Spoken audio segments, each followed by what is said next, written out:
Ya, selamat pagi. Assalamualaikum warahmatullahi wabarakatuh. Waalaikumsalam. Pagi, Bu. Oke, kita ini hari kedua atau hari ketiga ya bagi yang memulai puasa Ramadannya hari Sabtu ya. Pekan pertama bulan puasa, kita kuliah sambil berpuasa.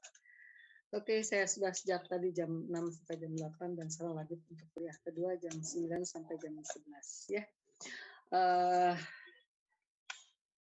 Ini yang hadir baru 71 orang, jadi masih banyak yang belum hadir.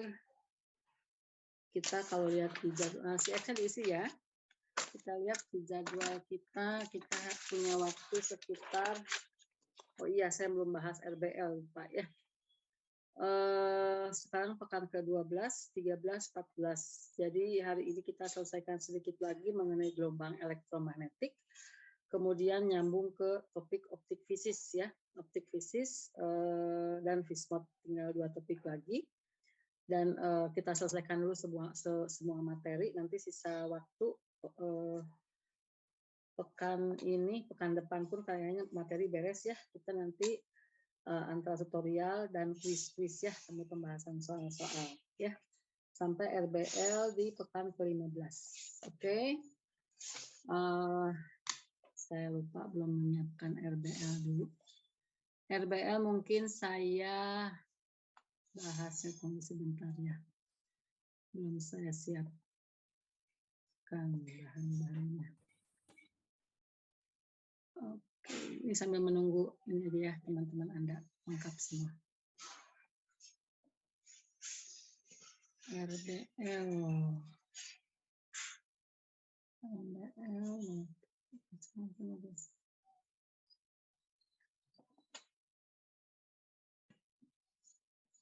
Membuat induktor solenoid dengan nilai induktansi minimal 1 mH dan volume maksimal 10 cm3 ya. Oke, mengukur induktansi menggunakan rangkaian seri RLC dengan multimeter avometer. Oke.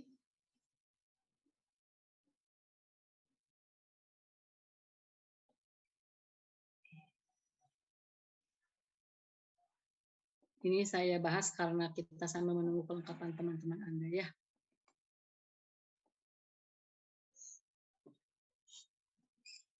Ini membuat induktor ya, desain induktor solenoid. Membuat induktor dengan nilai induktasi 1 mH dan volume maksimal 10 cm3.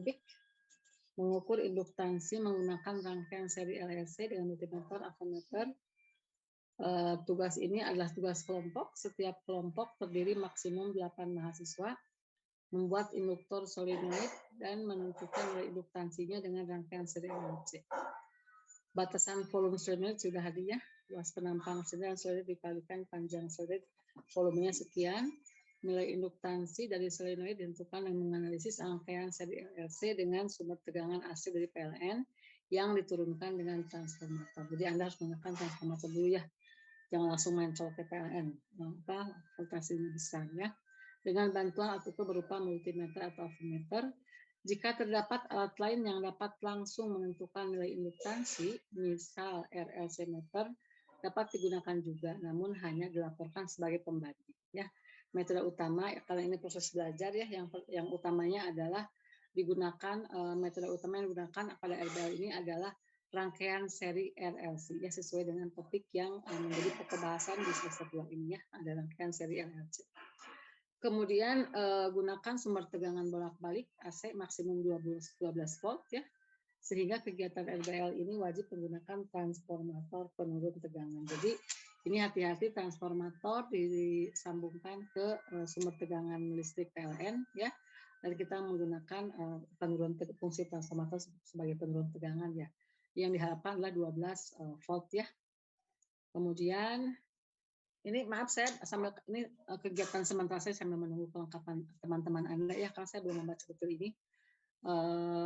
Paling awal sekarang ini pembagian kelompok ya, kalau di sini diminta untuk per kelompok 8 orang supaya tidak perlu lagi membuat kelompok.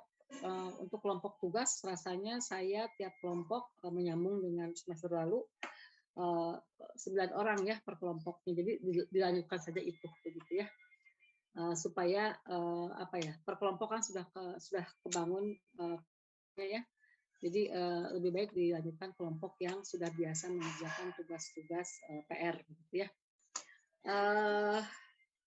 Dilarang menghubungkan rangkaian RLC langsung ke sumber tegangan dari stop kontak PLN, jelas ya, ini berbahaya banget ya, harus pakai transformator ya. Kemudian untuk transformator penurun tegangan dari PLN, tiap kelompok diberi kebebasan untuk memilih apakah akan mendesain rangkaian penurun tegangan sendiri ya. Perhatikan video panduan pada poin 3 di bawah. Memesan atau membeli alat penurun tegangan AC yang sudah jadi dari toko alat elektronika ya. Perhatikan spesifikasinya. Namun demikian pembuatan transformator ini tidak termasuk pada komponen penilaian. Jadi Anda boleh menyusun sendiri, boleh juga Anda beli langsung sendiri ya, yang beli langsung jadi ya. Bisa pesan mungkin lewat toko online yang keluarannya ya akan menurunkan ke tegangan 12 volt. Kemudian ini desain solenoida rangkaian LSC yang digunakan dan metode pengukuran sebaiknya dikonsultasikan kepada dosen kelas masing-masing dan memperhatikan prosedur dan panduan keamanan. Ya. Kemudian prosedur panduan keamanan di sini berikut ini ada videonya ya yang dirujuk jika akan merakit sendiri transformator. Untuk transformator kalau mau merakit ini ada petunjuknya. Jadi hati-hati karena ini kan kita inputannya dari PLN ya. Kemudian selalu gunakan sarung tangan dari balik isolator untuk mencegah ada strum bocor ya. Pada saat melakukan pengukuran pada rangkaian LLC dengan transformator penuh tegangan AC yang terhubung ke stop kotak PLN dan menggunakan alas kaki sandal dari bahan isolator dalam kondisi kering ya. Hati-hati ini kalau misalkan di keluarga Anda punya kakak atau punya orang tua yang sudah biasa ngoprek-ngoprek seperti ini, mungkin untuk di backup oleh mereka pun tidak salah ya, lebih aman lah begitu ya bagi yang terutama mungkin bagi kelompok putri yang tidak biasa bekerja dengan aliran strum ya dari PLN. Hati-hati ini. Kemudian perhatikan spesifikasi komponen yang digunakan. Sebagai contoh, gunakan kapasitor non-polar dan resistor dengan daya 0,5 sampai 1 watt ya. Untuk bahan kumparan gunakan kawat enamel. Perhatikan dan patuhi protokol kesehatan jika percobaan dilakukan bersama-sama. Oke, ini sifatnya ini ya arahan umum, ini laporan ini sudah biasa ya. Ini sudah laporan harus semua tujuan, teori dasar, kemudian metode terdiri dari desain dan bahan termasuk harga ya. Kemudian berisi pengolahan data, perbandingan hasil percobaan dengan perhitungan. Jadi Anda gunakan secara teori dengan besar-besaran tersebut, perhitungan seperti apa, kemudian hasil percobaan seperti apa, dan seterusnya. Oke. Ini sudah biasa ya, Anda kalau sudah punya pengalaman di semester 1 ya, pembagian tugas dan tautan video pada YouTube. Jadi nanti videonya Anda share di YouTube, linknya disimpan di proposal saja. Jadi yang dikumpulkan ke dosen adalah laporannya saja, bukan proposal ya, laporannya, dan di dalam laporan tersebut yang berisi ini nanti link dicantumkan di dalam laporan link YouTube. Sementara videonya cukup diberikan linknya, simpan di YouTube saja ya. Video tidak usah terlalu lama ya, mungkin sudah 10 menit saja ya. Penilaian ini sudah, video di sini apa cara pembuatan solenoid. Nah, ini rincian video juga sudah ada ya, cara pembuatan solenoidnya. Dibuat terlihat jelas dan ukuran dapat juga terlihat bisa menggunakan referensi berupa ya. Setiap kali Anda mau menampilkan untuk melihat dimensi dari barang yang kita tampilkan itu harus ada pembanding. Pembandingnya bisa gunakan Anda penggaris saja ya. Ini nanti kelihatan ya. Kalau misalkan dalam desain arsitektur biasanya pembandingnya adalah tinggi orang biasanya. Nah, di sini gunakan pembandingnya adalah penggaris saja. Prosedur percobaan yang dilakukan dalam penentuan nilai induktansi. Dan ini video sekitar 10 menit saja. Ini kita akan kumpulkan pada akhir bulan ini ya, 25 sampai 29 April. Ini nanti kita pilih hari ini ya. Kalau kuliah ini kuliah hari Senin, untuk pas 08 09 masing-masing ada jadwalnya, nanti kita tentukan saja untuk dalam pekan ini ya. Saya ambil nanti pertemuan yang terakhir lah, batas maksimal pengumpulannya. Yang kelas 09 mungkin hari Kamis ya, yang kelas 08 di hari Rabu, atau boleh saja ini sampai hari Jumat ya pengumpulannya, karena mungkin untuk pengumpulan kalau sudah ada video jadi tidak perlu lagi ada presentasi, jadi tinggal dikumpulkan saja ya. Oke, ini supaya sama format nama filenya seperti ini ya, RBL kelompok sekian ya. Nama kelas juga jangan lupa ya, supaya nggak tukar-tukar. Setiap kelas dikumpulkan dengan ada RBL kelompok 01, 02 dan seterusnya ya. Nomor kelompok sesuai pembagian kelas masing-masing ya. Dibagi dengan kalau di kelas saya dua-duanya kelas 08 dan 09 gunakan kelompok yang biasa mengerjakan tugas-tugas PR fisika ya. Ini sudah rasanya ya. Nah, ini masalah pengumuman seputar general ini ya, tentang laporan tentang macam-macam. Nanti silakan Anda rancang dulu, kemudian nanti kita perlu waktu untuk pertemuan untuk desain Anda kita boleh dikonsultasikan dulu ya. Kalau saya eksperimen untuk urusan ini, kalau misalkan ada hal yang ingin yang perlu ditanyakan, nanti akan saya jembatani untuk dikonsultasikan dengan tim perancang RBL ini, gitu ya. Itu sekitar RBL. Jadi ini masih umum ya, belum ke teknis sesuai dengan problem di masing-masing kelompok ya. Ini masalah masalah kawatnya, masalah hambatannya, dan induktornya Anda bikin sendiri. Kemudian resistornya Anda beli saja, sudah jadi. Kapasitornya pun sama ya. Tadi di sini sudah ada spesifikasinya sekian ohm. Kapasitornya juga ya, silahkan. Ini kapasitornya 0,5 sampai 1 watt ya. Oke, setiap kelompok semuanya bekerja bersama-sama, ada pembagian tugas yang jelas di antara Anda yang nanti dalam laporan harus disampaikan. Itu sedikit sambil menunggu kelengkapan teman-teman Anda, ini silahkan dibuat kelompok sudah, arahan umum sudah, tinggal nanti untuk desain untuk kelompok masing-masing, terutama alat yang digunakan ya. Kemarin ini sudah dibahas di tim dosen FIDAS, mengikuti arahan dari tim pembuat RBL, sudah ada arahannya, ada videonya, nanti saya harus menyimak dulu ya hal-hal yang poin-poin penting dari perancangan ini di mana masalahnya, karena kan RBL induktor ini bisa berfungsi ketika sebagai induktor ya, ada aturan mainnya ya, ini ada kawat, gunakan kawat enamel dan seterusnya. Oke. Jadi ini pembahasan pertama mengenai RBL, selebihnya silakan tiap kelompok untuk mengkonsolidasikan dulu kelompoknya masing-masing ya. Bahas-bahas, lihat ini untuk link untuk pembuatan transformatornya. Lihat juga mungkin Anda searching di YouTube ya. Banyak yang bisa Anda pelajari ya. Untuk pembuatan ini searching mungkin ada bahan ada model-model yang bisa mendekati lah begitu ya. Oke, sekian untuk RBL ya. Kita stop dulu, kita lihat berapa jumlah kehadiran sekarang. Yang RBL sudah baru 88, saya sudah lama ya. Sudah 21 menit. Ternyata baru 88 orang, harus sekitar 130 orang ya.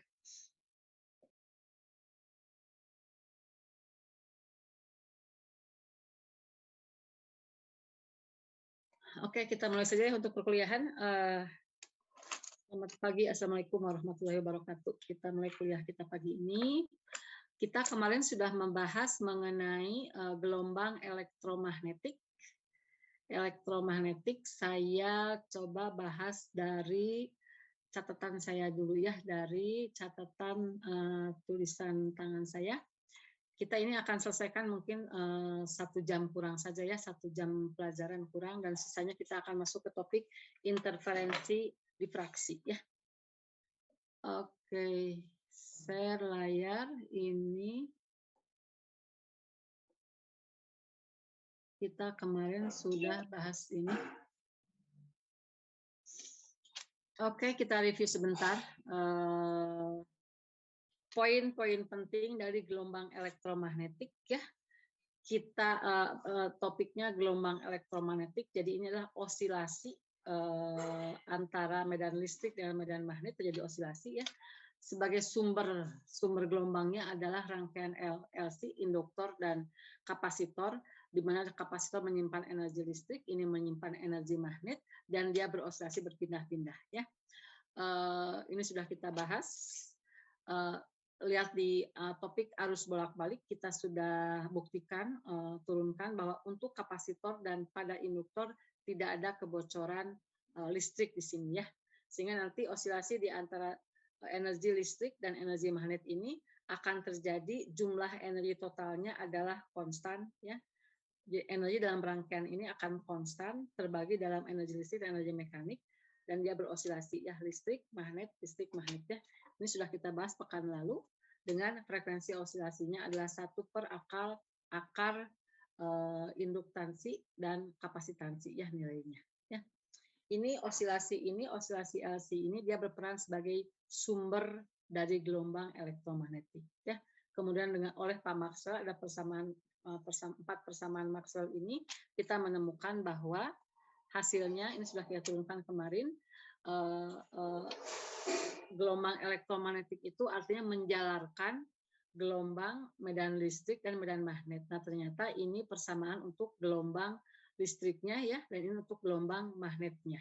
Di sini antara kedua gelombang tersebut, ini gelombang ini dalam bentuk medan listrik dan medan magnet ini memiliki fasa yang sama, yaitu Kx min Wt ya, Kx min Wt. Ini Kx ini menunjukkan bahwa dia menjalar dalam arah X. Jadi kedua gelombang tadi, baik medan listrik maupun medan magnet, dia menjalar pada arah sumbu X begitu ya. Nah, E menjalar pada sumbu X, B menjalar pada arah sumbu X juga begitu ya. Nah, kemudian perbandingan lain yang harus diketahui di sini adalah perbandingan nilai E dan B ya. Di sini kesimpulannya nilai E dengan nilai B, perbandingannya adalah sama dengan kecepatan rambat dari gelombang elektromagnetik, yaitu sebesar 3 × 10⁸ meter per sekon ya. Kalau E per B sama dengan C, artinya ini E jauh lebih besar dari B ya. Kalau kita misalkan punya nilai B 1, maka nilai E-nya sama dengan 1 dikalikan ini, 3 × 10⁸nya 300 juta kalinya dari nilai B ya. Jadi kalau gelombang elektromagnetik merambat, maka nilai E-nya jauh lebih besar daripada B sebesar sekian kali lipatnya begitu ya. Nah, kalau E per B sama dengan C, karena E sama dengan lihat di sini, E sama dengan sekian, B sama dengan sekian, artinya karena fasanya sama, maka E per B sama juga dengan E maksimum per B maksimum gitu ya. Oke, ini perbandingannya E per B sama dengan E maksimum per B maksimum. Kemudian yang berikutnya lagi, poin-poin penting yang harus Anda pegang adalah, karena ini E medan listrik vektor, B pun medan magnetik vektor, kemudian E dan B ini merambat dalam arah tertentu ya di sini, di mana arah rambat ini tegak lurus terhadap E dan B ya. Ini caranya adalah E di-crosskan saja dengan B ya. E tadi sudah ya persamaan sini. E cross dengan B, nanti ini akan menunjukkan bahwa hasilnya adalah ini. E cross B, hasilnya adalah ini. Jadi karena ini vektor, ini pun adalah arah perambatan gelombang elektromagnetik ya.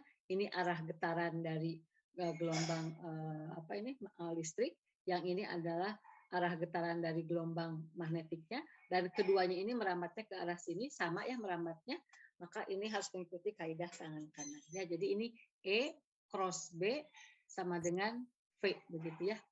Jangan dibalik ya, B cross E sama dengan akan ke sebaliknya, min V begitu ya. Jadi ini harus ikuti kaidah tangan kanan. Jadi kalau E-nya ke arah sini, saya buka dulu, mana sebentar. Saya buka dulu kamera saya. Jadi kalau ada E-nya ke arah sana, ya ke arah sana, tekuk ke arah B. Nah, karena ini B-nya ke atas, maka saya pindahkan seperti ini. Ini arah B ke arah dalam layar ya. Kemudian ini tekuk ke arah B, maka ini arah V-nya. Gitu. Ini jangan tertukar ya kaidah tangan kanan ini. Gitu. Jadi kalau bentuknya seperti ini E, ini B, maka V-nya ke sini. Kalau ini E, ini B, ini E, B-nya ke arah dalam, maka V-nya ke pinggir. Ini benar, ini benar, ini benar.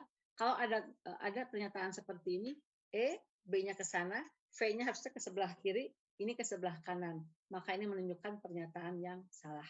Ya, jadi antara E, B, dan V harus berlaku kaidah tangan kanan, E cross B, ini nanti sama dengan arah V ini. Begitu. Ya. Oke, ini hati-hati memilih E dan B dan seterusnya ya. Kemudian berikutnya lagi ini gelombang medan listrik E dan gelombang medan magnet B adalah gelombang sinusoidal. Lihat dari sini. Lihat dari yang nggak mau pijit ke atas. Oke. Nah, harus keluar dulu seperti ini. Ya, dilihat dari sini ini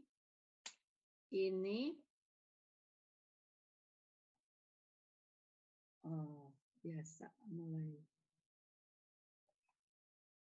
harus dari halaman pertama lagi. Biasa ini suka muncul pointer jalan sendiri ya. Oke. Nah ini lihat. Ini adalah gelombang medan magnet, ini sinusoidal ya. E cos sekian. B-nya pun sinusoidal ya. Dan kita tadi sudah buktikan di sini bahwa arah E tegak lurus terhadap V, arah B tegak lurus terhadap V. Maka kalau E tegak lurus terhadap V, ingat ini adalah gelombang transversal di mana arah E seperti ini ke arah sumbu apa ini? Kalau ini sumbu X, ini sumbu Y ya, ke arah sini, maka ini perambatannya. Maka medan listrik dan medan magnet ini merupakan gelombang sinusoidal, transversal sinusoidal karena dia fungsi cos atau sin ya, fungsi cos atau sin artinya sinusoidal, berfluktuasi gitu ya. Kemudian karena dia arah getarannya tegak arah perambatan maka dikatakan sebagai transversal ya. Jadi E dan B adalah gelombang transversal yang tegak lurus, keduanya ini saling tegak lurus, E dengan B saling tegak lurus, dan E dan B itu tegak lurus terhadap arah perambatannya ya. Di mana besar arah perambatannya adalah C, yaitu 3 kali 10 pangkat 8. Kecepatan rambat gelombang elektromagnetik sama dengan kecepatan rambat dari cahaya. Karena cahaya adalah bagian daripada gelombang elektromagnetik ya. Nah di sini kalau kita simpulkan lagi bahwa E dan B ini dia fungsi sinusoidal dengan fasenya sama ya. Ya tadi ya di sini ini fasenya Kx min Wt, Kx min Wt. Berarti ini antara B dengan E fasenya sama. Ini yang X ini menunjukkan arah perambatannya, yaitu arah ini. Ini arah X, arah sini ya. Jadi jangan terjebak nanti lihat harus bisa membaca persamaannya juga melihat menuliskan persamaannya. Nah, kalau dalam gelombang bunyi ya sinusoidalnya ini adalah dalam gelombang bunyi sinusoidal itu merupakan gelombang longitudinal, arah getarannya dengan arah rambatannya searah ya. Kalau dalam gelombang elektromagnetik di sini adalah gelombangnya transversal, sinusoidalnya transversal. Kalau tegak lurusnya E tegak lurus V, B pun tegak lurus terhadap arah lambatnya. Gitu ya. Semoga bisa dipahami itu poin-poinnya ya. Ini biasa, nggak mau pindah layar.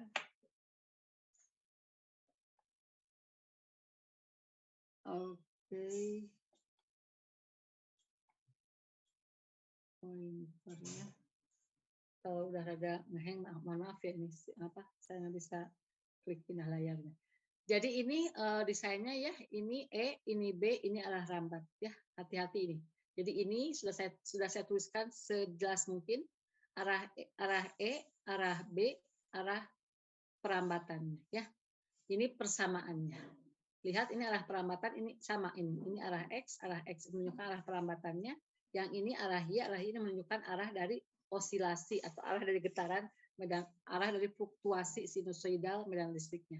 Ini arah dari medan magnetnya, begitu ya. Bentuknya seperti ini sudah kita bahas pekan yang lalu. Saya hanya mereview saja karena hati-hati betul di dalam menggambarkan dan menuliskan fungsi persamaannya ya. Kemudian saya sudah bahas juga ini minggu yang lalu tentang vector pointing. Vector pointing itu adalah energi persatuan waktu, persatuan luas muka gelombang yang dibawa oleh gelombang. Nah, yang dibawanya di sini energi apa? Energi dari medan listrik juga medan magnet. Maka di sini didefinisikan vector pointing tadi adalah seper mu E cross B. Ini didefinisikan ya. Kenapa? Karena ini adalah vector pointing ini dia E dan B itu merambat dengan arah yang sama ya, dia punya arah, maka ini harus punya arah ya. Kalau kita di sebelumnya dia merambat ke seluruh arah, dinyatakan dalam intensitas saja ya. Kalau di gelombang mekanik, ini untuk di gelombang elektromagnetik seperti. Jadi ini perkalian antara vektor E dengan vektor B-nya harus secara cross karena ini pun vektor pointingnya dia punya arah ya, arah rambat tadi. Dengan besarnya dikalikan konstanta seper mu 0 ya. Nah, ini punya arah ya. Nah, arahnya adalah ini. E cross B ini arahnya. Jadi gelombang EM ini menjalankan energi sehingga vektor pointing adalah vektor yang menyatakan arah penjalanan energi ya. Berapa energi yang dibawanya? Berarti tinggal kita ambil ini nilai skalarnya. Kalau ini secara vektor E cross B per mu 0, ini adalah arah penjalanannya. Sementara besarnya vektor pointing menunjukkan besarnya energi yang dibawa oleh gelombang elektromagnetik per satuan waktu, per satuan luas, atau kalau di dalam gelombang mekanik ini kita nyatakan sebagai intensitas ya begitu ya. Atau besar vektor pointing, ini kan vektor ya, besarnya arahnya tadi sudah jelas arahnya ini ya. Besarnya adalah sama dengan aliran energi melalui permukaan gelombang ya. Jadi aliran energi artinya energi persatuan waktu melalui luas permukaan gelombang persatuan luas ya. Ini vektor pointing identik dengan aliran energi persatuan waktu persatuan luas ya, atau disebut sebagai intensitas. Oke, sekarang kita hitung. Kita tahu bahwa B itu adalah E per C. Ingat tadi ya, E dibagi B sama dengan C. Jadi nilai B itu jauh lebih kecil dari E. Karena C-nya sendiri 3 kali 10 pangkat 8. Ya. Maka besar vektor pointing seper mu 0 E cross B. E dengan B kita tahu ini B sin 90. Maka ini sin 90 sama dengan 0. Seper mu 0 besarnya E dikalikan besarnya B.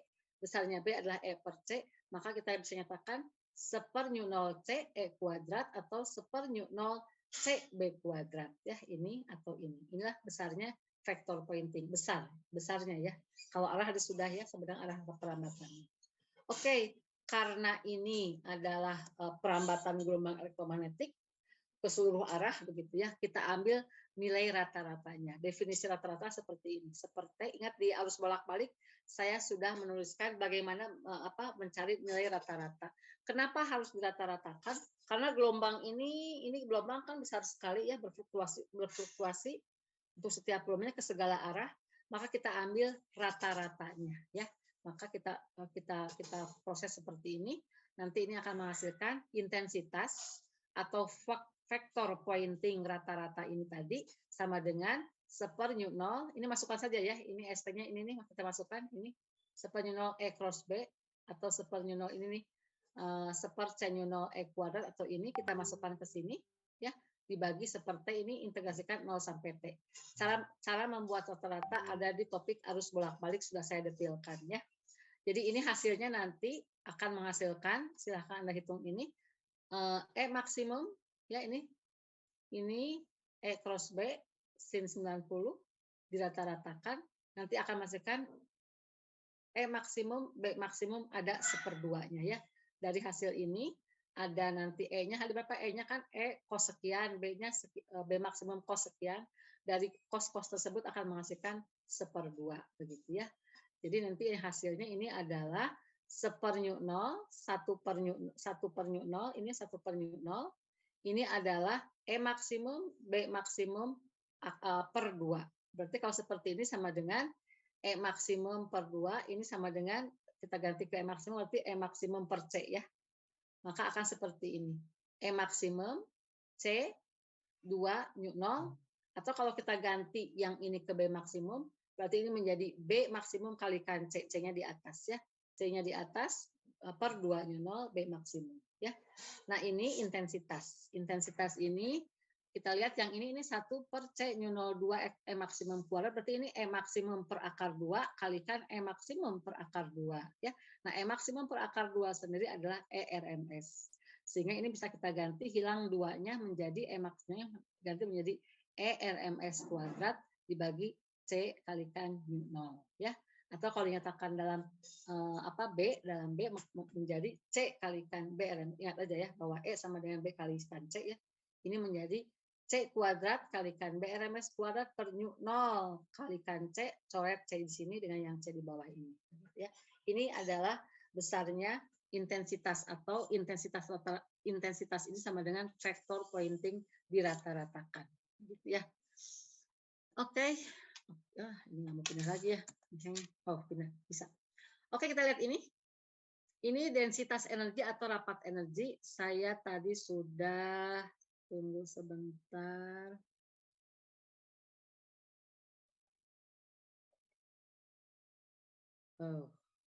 Oh iya, ini Zoom ya. Saya nggak bisa ini ya, harus lewat new share. Saya sudah bukakan tadi sebentar ya catatan saya yang dulu banget PPT. Untuk mengingatkan saja. Ini ada ada energi potensial listrik ya. Nah, lihat di catatan saya yang sudah saya share ke Anda di bab 2 ya, ini pembahasan tentang kapasitor ya. Kapasitor Anda turunkan di bawahnya ini nanti.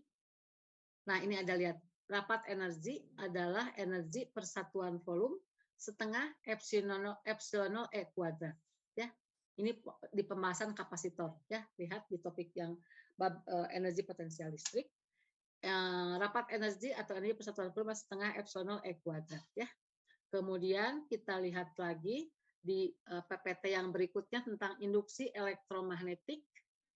Mana tunggu sebentar. Gelombang induksi elektromagnetik, tunggu sebentar. Nah, ini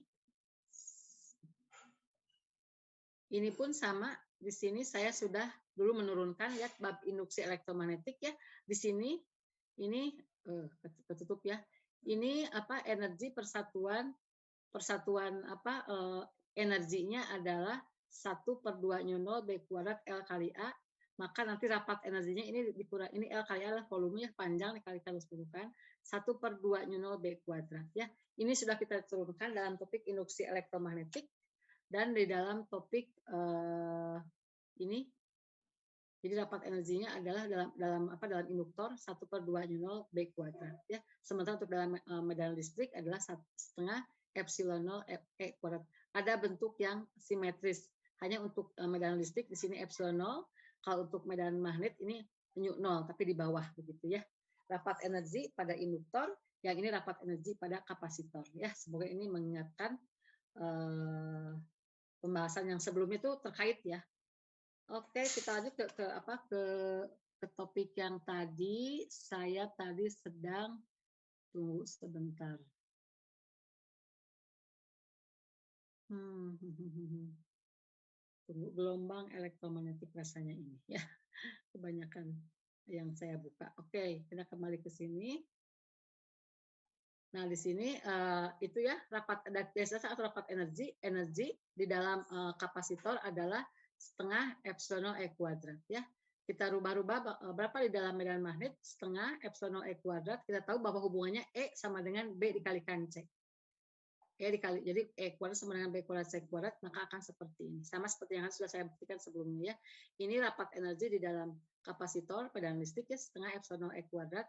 Ini rapat energi di dalam induktor atau dalam bentuk medan magnet itu 1/2 nol B kuadrat ya. Oke, ini sudah sama dengan pembuktian yang sudah kita buktikan di pembahasan sebelumnya. Ini dalam kapasitor, ini dalam induktor. Berikutnya adalah perubahan intensitas terhadap jarak ya. Jadi saya kesini dulu sebentar ya. Ini adalah spektrum gelombang elektromagnetik. Semua gelombang elektromagnetik merambat dengan kecepatan rambatnya adalah sebesar ini sama ya.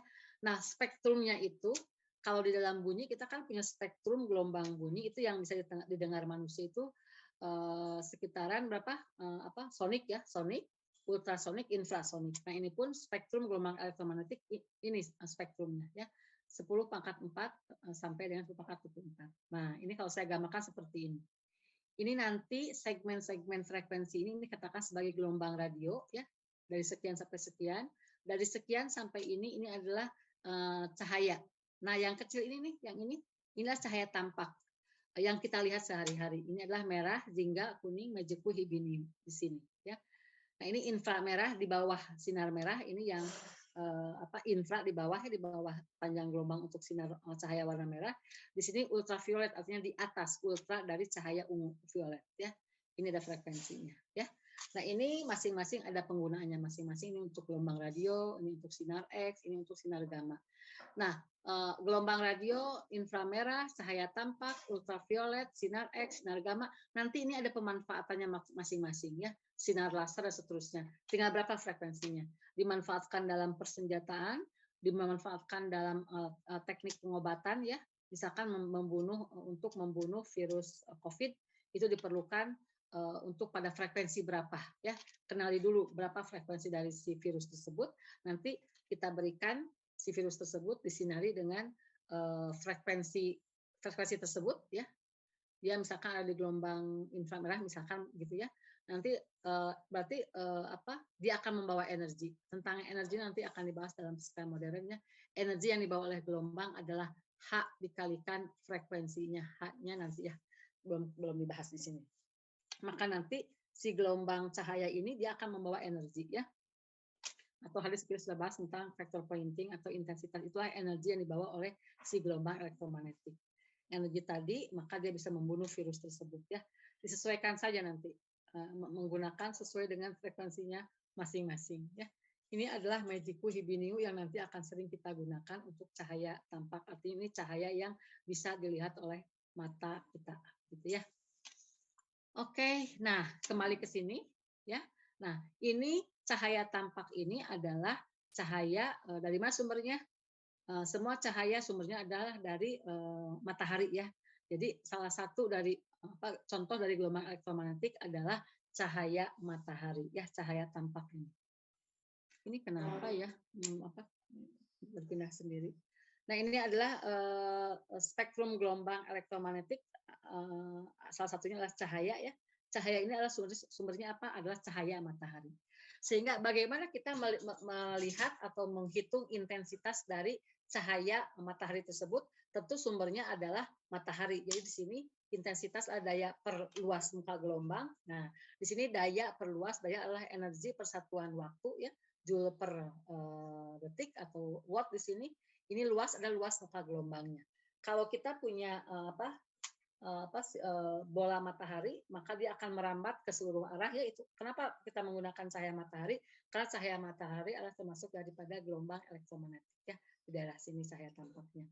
Maka muka gelombangnya, kalau cahaya matahari merambat ke seluruh arah, maka muka gelombangnya akan berbentuk permukaan bola. Maka di sini untuk luas muka gelombangnya adalah 4 πr kuadrat. Ini luas permukaan bola. Ini persis sama dengan muka gelombang pada gelombang bunyi begitu ya. Oke, kapan menggunakan 4 πr kuadrat? Kapan kalau untuk gelombang permukaan air karena 2 dimensi, maka di sini luas muka gelombangnya adalah keliling dari muka gelombang ya. 2 πr keliling lingkaran.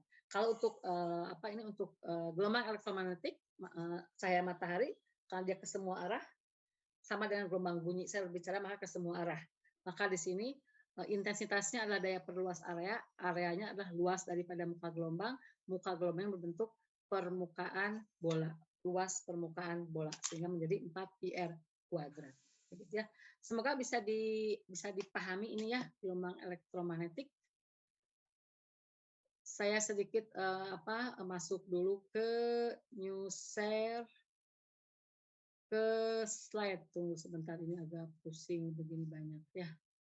Slide di mana saya mencari ini. Oke.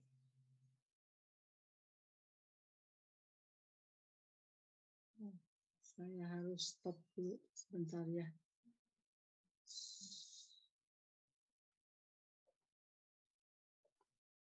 Nah, pindahkan dulu ke diktat. Diktatnya ya ini. Ini ya, ke slide dulu ya. Bisa kelihatan? Bisa kelihatan layarnya? Bisa, Bu. Oke. Nah, ini slide yang saya berikan juga linknya ya. Ini sudah kita pelajari pekan lalu. Sudah kita turunkan persamaan Maxwell-nya. Persamaan Maxwell. Langsung ini 3 SKS itu hanya apa ya? tidak terlalu kepersamaan rumit. Jadi ini tidak perlu kita bahas yang atasnya. Kita langsung saya mau menunjukkan persamaan makro yang 4-nya saja ini ya. Yang ini sudah minggu yang lalu ya. Nah ini gambar seperti ini ya. Jadi antara E dengan B seperti ini sedang vertikal ke atas, maka ini keluar dari layar begitu ya. Ketika ini sedang ke bawah, maka B-nya harus ke arah sana. Jadi ikuti kaidah tangan kanan E, B begitu ya. Kalau E-nya sedang ke bawah, E-nya maka B-nya ke arah sana. Ya harus seperti ini. EB, ini EP, dan ini pelurunya menjalar ke arah sini. Sama arah menjalarnya begitu ya. Oke, ini silakan Anda baca. Di sini ada contoh soal. Ini sudah saya turunkan ini ya di catatan saya juga ya. Hanya di sini sinus dalam bentuk sinus. Ini B sama ini fasanya, sama fasanya ya. Ini tinggal E maksimum, ini B maksimum. E maksimum perbandingannya adalah C atau E per B karena fasanya sama, maka E per B itu sama dengan C. Ya, ini kan karena apa? Sama ya, sin KX PT, sin KX PT. Maka E maksimum per B maksimum akan sama dengan E per B. Ya. Nah, kalau dilihat lagi seperti ini yang E yang biru berarti yang medan magnetiknya yang hijau ya. Nah, di sini nanti ini puncak ke puncak ini itu satu panjang gelombang. Ya, ini merambat ke arah sini. Oke, ini pembuktian sudah ini pekan yang lalu sudah saya buktikan sampai ke ketemu persamaan ini ya, bahwa perbandingan E dengan B itu adalah tadi di atas sudah kita buktikan ini adalah C, E maksimum per B maksimum atau E per M per B sama dengan C. Di sini pun sama ada persamaan kedua, catatan saya juga sudah ada. Di sini adalah penurunannya sama dengan seperti ini. Dan ini menunjukkan ini harus sama dengan C ya. Maka nanti C sama dengan ini besarnya ya. Oke. Ini di catatan saya juga sudah ya. Ini C-nya sama dengan 1 per akar mu 0 per epsilon 0 ya. Dan ini adalah besarnya berapa? C ini 3 kali 10 pangkat 8. 3 kali 10 pangkat 8. Saya ingin menyampaikan bahwa kenapa C itu 3 kali 10 pangkat 8? Ini saja masukkan mu 0, epsilon 0 ini 4 pi kali 10 pangkat berapa ini? 7 ya. Yang ini adalah 8,85 kali 10 pangkat minus 12 kalau nggak salah ya. Silahkan lihat ya. Mungkin saya kelupaan ya, ini masalah kapan akhir ujian pun akan diberikan. Oke. Nah, ini contoh soal, silakan buat latihan Anda ya. Ini E arah ke sumbu Y, maka B-nya arah ke sumbu Z, maka mereka keduanya merambat ke arah sumbu X. Ini saling tegak lurus. Ini E sedang ke atas, B-nya ke depan, E-nya sedang ke bawah, maka ininya arah B-nya masuk ke sana gitu ya. Hitung panjang gelombangnya. Gelombang elektromagnetik dengan frekuensinya 40 MHz ya. Kemudian merambat dalam arah X, ini arah X, berarti E-nya dalam arah Y, osilasi E-nya. Kemudian B-nya dalam arah Z ya, begitu. Kemudian tentukan panjang gelombang dan periodenya. Ini panjang gelombang adalah, nah ingat, gelombang elektromagnetik baik E maupun B dia merambat dengan kecepatannya sama dengan C. Jadi panjang gelombang sama dengan V, cepat rambat dibagi frekuensi atau apa ini? Kecepatan kalikan periode begitu ya. Ini harus sama, yaitu kecepatan dari cahaya 3 kali 10⁸ meter per sekon. Silakan frekuensinya sekian, maka periodenya kita bisa cari sama dengan sekian. Ini panjang gelombang, ini periodenya. Nah, karena di sini persamaan diketahui bahwa medan listrik maksimumnya adalah sekian, maka B maksimum kita dengan B maksimum sama E maksimum dibagi dengan C ya. Maka sekian gitu ya. Maka tuliskan persamaannya sama persis ini ya. E maksimum cos ini sama fasanya ya. Tinggal E maksimumnya masukkan tadi soal adalah 750, sementara B-nya masukkan yang ini 250 kali pangkat sekian ya B-nya. W-nya ini apa ini frekuensi sudut sama dengan 2πf Anda masukkan, dan ini K sama dengan bilangan gelombangnya sama dengan 2pi per lambda Anda masukkan saja ya. Oke. Ini transport energi tadi ya, atau vector pointing itu menunjukkan berapa energi yang dibawa ketika gelombang tersebut merambat. Tadi sudah saya jelaskan ya seperti ini. Ya, satuannya jangan lupa joule per detik sama dengan watt per meter persegi ya. Dan ini tadi sudah saya turunkan juga. Seperti ini hasilnya. Ada faktor setengahnya ya. Ini seperti ini. Nah, ini. Intensitas tadi ya, rata-rata dari vector pointing adalah 1 per C U0 ELMS kuadrat. Kalau Anda ganti dalam B, kalau ingin dinyatakan dalam B, silahkan tadi sudah saya turunkan dalam catatan saya. Ini perubahan intensitas, ini power, ini adalah power di sumber ya. Dan ini per 4πr kuadrat. Tadi sudah saya jelaskan kenapa 4πr kuadrat, karena muka gelombangnya dia ketiga arah ya, peramatan gelombang saya itu, maka muka gelombangnya berbentuk permukaan luas permukaan volume ya. Ini muka gelombangnya 4πr kuadrat. Jadi ini makin jauh dari matahari, tinggal masukkan saja ini jarak. Misalkan kita di bumi, masukkan saja jarak matahari ke bumi. Ini adalah P dari sumber. P itu apa Hadi? Energi persatuan waktu dari sumber cahaya itu matahari dibagi dengan kita mau menghitung intensitas di mana. Intensitas di bumi berarti tinggal ini R-nya adalah jarak dari matahari ke permukaan bumi ya, ke kita. Oke, ini contoh soal ada. Contoh soal ini ada ketika Anda melihat bintang utara, Anda menangkap cahaya dari jarak. Nah, jaraknya cahaya tuh 431 tahun cahaya ya.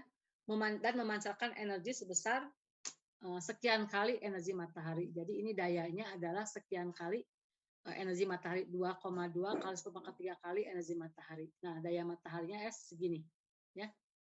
Berarti ini si bintang namanya apa ini matahari bintang utara atau Polaris, dia memiliki energi jauh lebih besar dari matahari sebesar sekian kali daya dari matahari, gitu ya.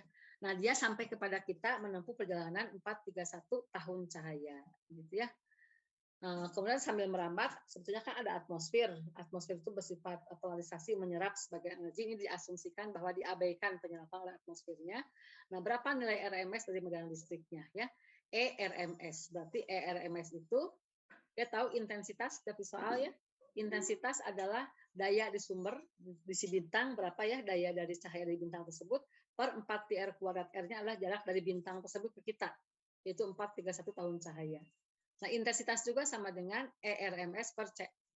Nah, ini intensitas sama dengan E kuadrat RMS per C Newton. C-nya adalah cepat lambat gelombang matahari, yaitu 8 kali 10, 3 kali 10 pangkat 8. Newtonnya adalah satuan, ya. 4pi kali 10 pangkat 7 dan seterusnya. Oke. Kita masukkan berarti intensitas sama dengan ini, intensitas juga sama dengan ini, begitu ya.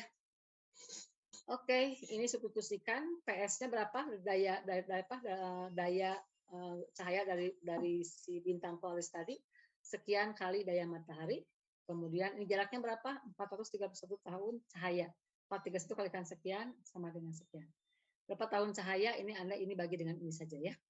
Oke, berarti RMS sama dengan ini dikalikan ini dibagi dengan ini diakarkan. Tinggal masukkan dayanya tahu.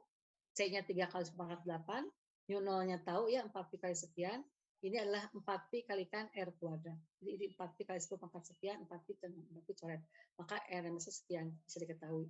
Ini adalah medan listrik ya. Medan listrik persatuannya adalah volt per meter ya. Atau ini sama dengan kalau ini pangkat -3 berarti 1,24 kali milivolt per meter ya. Nah, kalau sudah ketahuan ERMS-nya sekian, maka kita cari BRMS-nya berapa? Itu E dibagi C. Ini dibagi C sama sekian. Masukkan ke fungsi persamaannya. Kalau ini tidak disuruh menuliskan fungsi persamaannya, hanya menghitung B saja.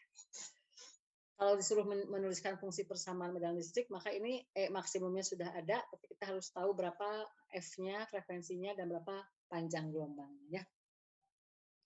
Ini sama, ini silakan buat latihan Anda. Ini lihat ada fungsi persamaan. Cara cepat membacanya.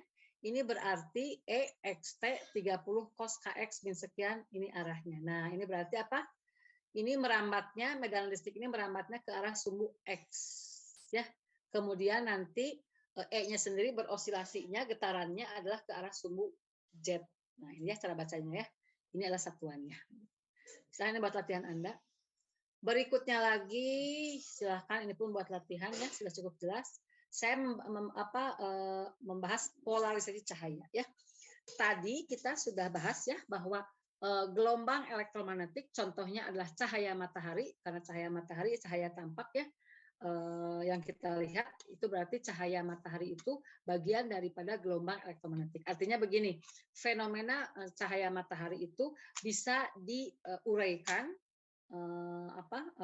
memenuhi perumusan gelombang elektromagnetik. Jadi akhirnya apa? Cahaya matahari adalah bagian daripada gelombang elektromagnetik, ya. Nah, kita tahu bahwa seperti ini ya, ini medan gelombang elektromagnetik itu artinya ada terdiri dari ini gelombang medan listriknya, yang ini adalah gelombang medan magnetnya. Dia merambat ke arah 3 kurus E dan ke arah 3 kurus B. Jadi E dengan B ini merambat ke arah yang sama. Ya, ini kalau kita melihat di sini ada matahari, dia sedang merambat ke arah sana. Kita ngambil segmen yang merambat ke arah sana. Nah, sekarang kita lihat Z dan ini Y-nya itu apa ini? Ini sumbu Y, ini sumbu Z. Kita melihat dari arah X ya. Saya ada di X. Kita akan melihat E seperti ini. Ini E, ya. Ingat ini yang digambar. Jadi ini cahaya matahari itu ke semua arah ya. Jadi dia acak seperti ini. Ini digambarkan yang biru itu E-nya saja. B-nya yang hijaunya tidak kita gambarkan. Misalkan ini cahaya matahari yang ini nih, yang E yang ini, maka berarti B-nya 3 kurusnya ke arah sini. Ya. Cahaya matahari yang ini, maka B-nya adalah ke arah 3 kurusnya. Selalu begitu. Ya. Dilihat dari kita tuh ada di arah X, melihat ini sumbu apa ini Y dan Z ya. Ini Y dan ini Z begitu ya. Nah, kenapa di sini yang hijau tidak digambarkan? Karena apa? Besarnya B jauh lebih kecil dibanding E. Berapa perbandingannya? B ini yaitu E dibagi dengan 3 kali 10⁸. Ini sangat kecil sehingga tidak digambarkan. Jadi ini untuk cahaya misalkan cahaya matahari ini ya, maka kita cukup nyatakan dengan besaran E saja karena didominasi oleh besarnya E ya, sehingga nanti ketika dia merambat kemana kita lihat saja perambatannya dari perambatan E-nya saja, maka B-nya kemana? B-nya akan terfokus terhadap E yang tadi. Tapi kalau merambatnya, baik untuk medan listrik ataupun medan magnet, dia merambat ke arah kita ya, ke sini ke arah sumbu X, ya, keluar dari layar ini, permukaan layar ini. Oke. Nah, ini kita gambarkan sebagai cahaya yang belum terpolarisasi atau cahaya arah acak. Jadi E-nya ini ke semua arah. Cahaya ini dikatakan sebagai cahaya yang tidak terpolarisasi karena terdiri dari gelombang medan listrik yang ke segala arah, acak begitu ya. Itu yang terjadi dengan gelombang cahaya matahari ya. Nah, ini kalau kita melihat cahaya matahari, pasti mata kita akan sangat berat, silau ya, merusak mata kalau langsung. Nah, makanya kemudian berkembang teknologi Polaroid ini ya. Jadi ini adalah lembar polarisasi yang tugasnya adalah memfilter cahaya yang tadi yang acak segala arah tadi, contohnya cahaya matahari ya. Nah, ini adalah arah lembar polarisasi, ini adalah arahnya arah vertikal. Maka artinya apa ini arah vertikal? Lembar polarisasi arah vertikal, artinya nanti cahaya yang tadi tidak terpolarisasi ini, dia yang dilewatkan ke sini hanya yang arah vertikal saja, sesuai dengan arah polarisasinya ini. Maka cahaya yang ke arah lain dia diserap oleh lembar bahan polarisasi ini, begitu ya. Nah, ketika dia melewati lembar polarisasi, maka nanti intensitasnya ini akan berkurang, ya. Intensitasnya berkurang berapa? Sebesar setengah dari intensitas sebelumnya. Jadi ya cahaya tidak terpolarisasi keluar dari Polaroid ini, dia akan menghasilkan terpolarisasi dengan besarnya setengah dari intensitas sebelumnya, ya. Terus begitu nanti Polaroidnya bisa juga arahnya seperti ini. Jadi dia hanya memfilter yang vertikal agak nyerong sedikit ya. Nah, ketika dia ada nyerongnya terhadap vertikal, maka ini persamaannya, komponen cos-nya begitu ya. Medan listrik sama dengan E cos theta gitu ya. Nah, ini untuk medan listriknya. Berapa intensitasnya? Tadi intensitas adalah berbanding dengan E kuadrat, lihat di atas. Intensitas itu berbanding dengan E kuadrat. Nah, ini ya intensitas berbanding dengan E kuadrat ya. Maka berarti di sini setelah melewati polarisasi lembar polaroid tadi, polarisasi tadi, maka dia akan mana tadi? Nah, ini ya. Kalau untuk medan listriknya sama dengan ini yang keluar lolos dari lembar polaroid ini, dia akan fungsi dari cos-nya, maka untuk intensitasnya akan kuadrat. Jadi I0 cos kuadrat theta gitu ya. Ini kalau ada soal seperti ini jangan sampai salah, ini soal paling gampang banget ya, tinggal pakai aja ini hukum halus ini ya. Oke, ini misalkan cahaya matahari ya acak ke segala arah, kita melewatkan kepada polarisasi vertikal, maka yang diteruskan yang vertikal saja, yang arah yang lainnya akan diserap, maka di sini terjadi intensitas berkurang menjadi setengahnya. Kemudian saya lewatkan lagi ini ke polarisasi yang agak vertikal tapi nyerong sedikit ini, ada sudut sekian. maka nanti di sini intensitasnya akan berkurang kembali. Ini menjadi cos-nya ya. Menjadi ini anggap I1, maka di sini I2 sama dengan setengah I0, maka yang di sini nanti setengah I0 dikalikan lagi cos kuadrat theta. Ini sudut kemiringan sekian ya. Nah, ini contohnya ini. Seperti ini contohnya. Kemudian peragaannya adalah kalau Anda lihat di video, lihat ini peragaannya ya seperti ini. Nah, begini ya. Saya pakai kacamata yang membuat nyaman mata saya. Jadi ini matahari itu sangat silau, sangat merusak mata karena intensitasnya besar banget, I0. Pakai polaroid pertama, ini kita loloskan yang vertikalnya saja. Berarti ini nanti akan setengah I0 intensitas di sini. Kita pakai lagi polaroid yang kedua adalah miring sudut 60 derajat, maka di sini akan I1, ini I1 dikalikan lagi dengan cos kuadrat 60 derajat. Cos kuadrat 60 derajat. Ini makin kecil lagi nanti intensitasnya. Kemudian saya berikan lagi polaroid yang kedua dengan ini horizontal. Karena tadi dia sudah segini 60 derajat, berarti ini horizontal ini berarti kan tinggal diputar 30 derajat lagi. Maka ini menjadi I2 cos kuadrat 30 derajat ya. Inilah. Maka nanti I3 yang diserap oleh ya di sini ini intensitasnya makin makin kecil lagi ya. Lihat I3 terhadap I0 tadi ini ada berapa ini? 0,094-nya ya. Kecil banget. Jadi contohnya ini kita bisa sambil bergaya juga mata kita lebih aman ketika kita ini adalah polaroid yang tidak tahu ya ini berapa ininya, yang penting kita di sini merasakan sangat nyaman terhadap silaunya ya. Demikian juga untuk melihat silau matahari tadi ya. Ini acak intensitas besar I0, maka di sini nanti intensitas yang diterima oleh mata kita menjadi semakin lebih ringan ya. Oke, itulah pembahasan gelombang elektromagnetik.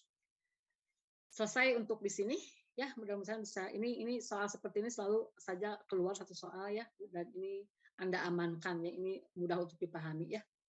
Sudah saya peragakan juga. Saya buka lagi walaupun ini nyaman banget. Oke, ini yang di slide ya, yang di slide. Kemudian saya ingin memberikan berikutnya lagi contoh soal yang ada di Katnal.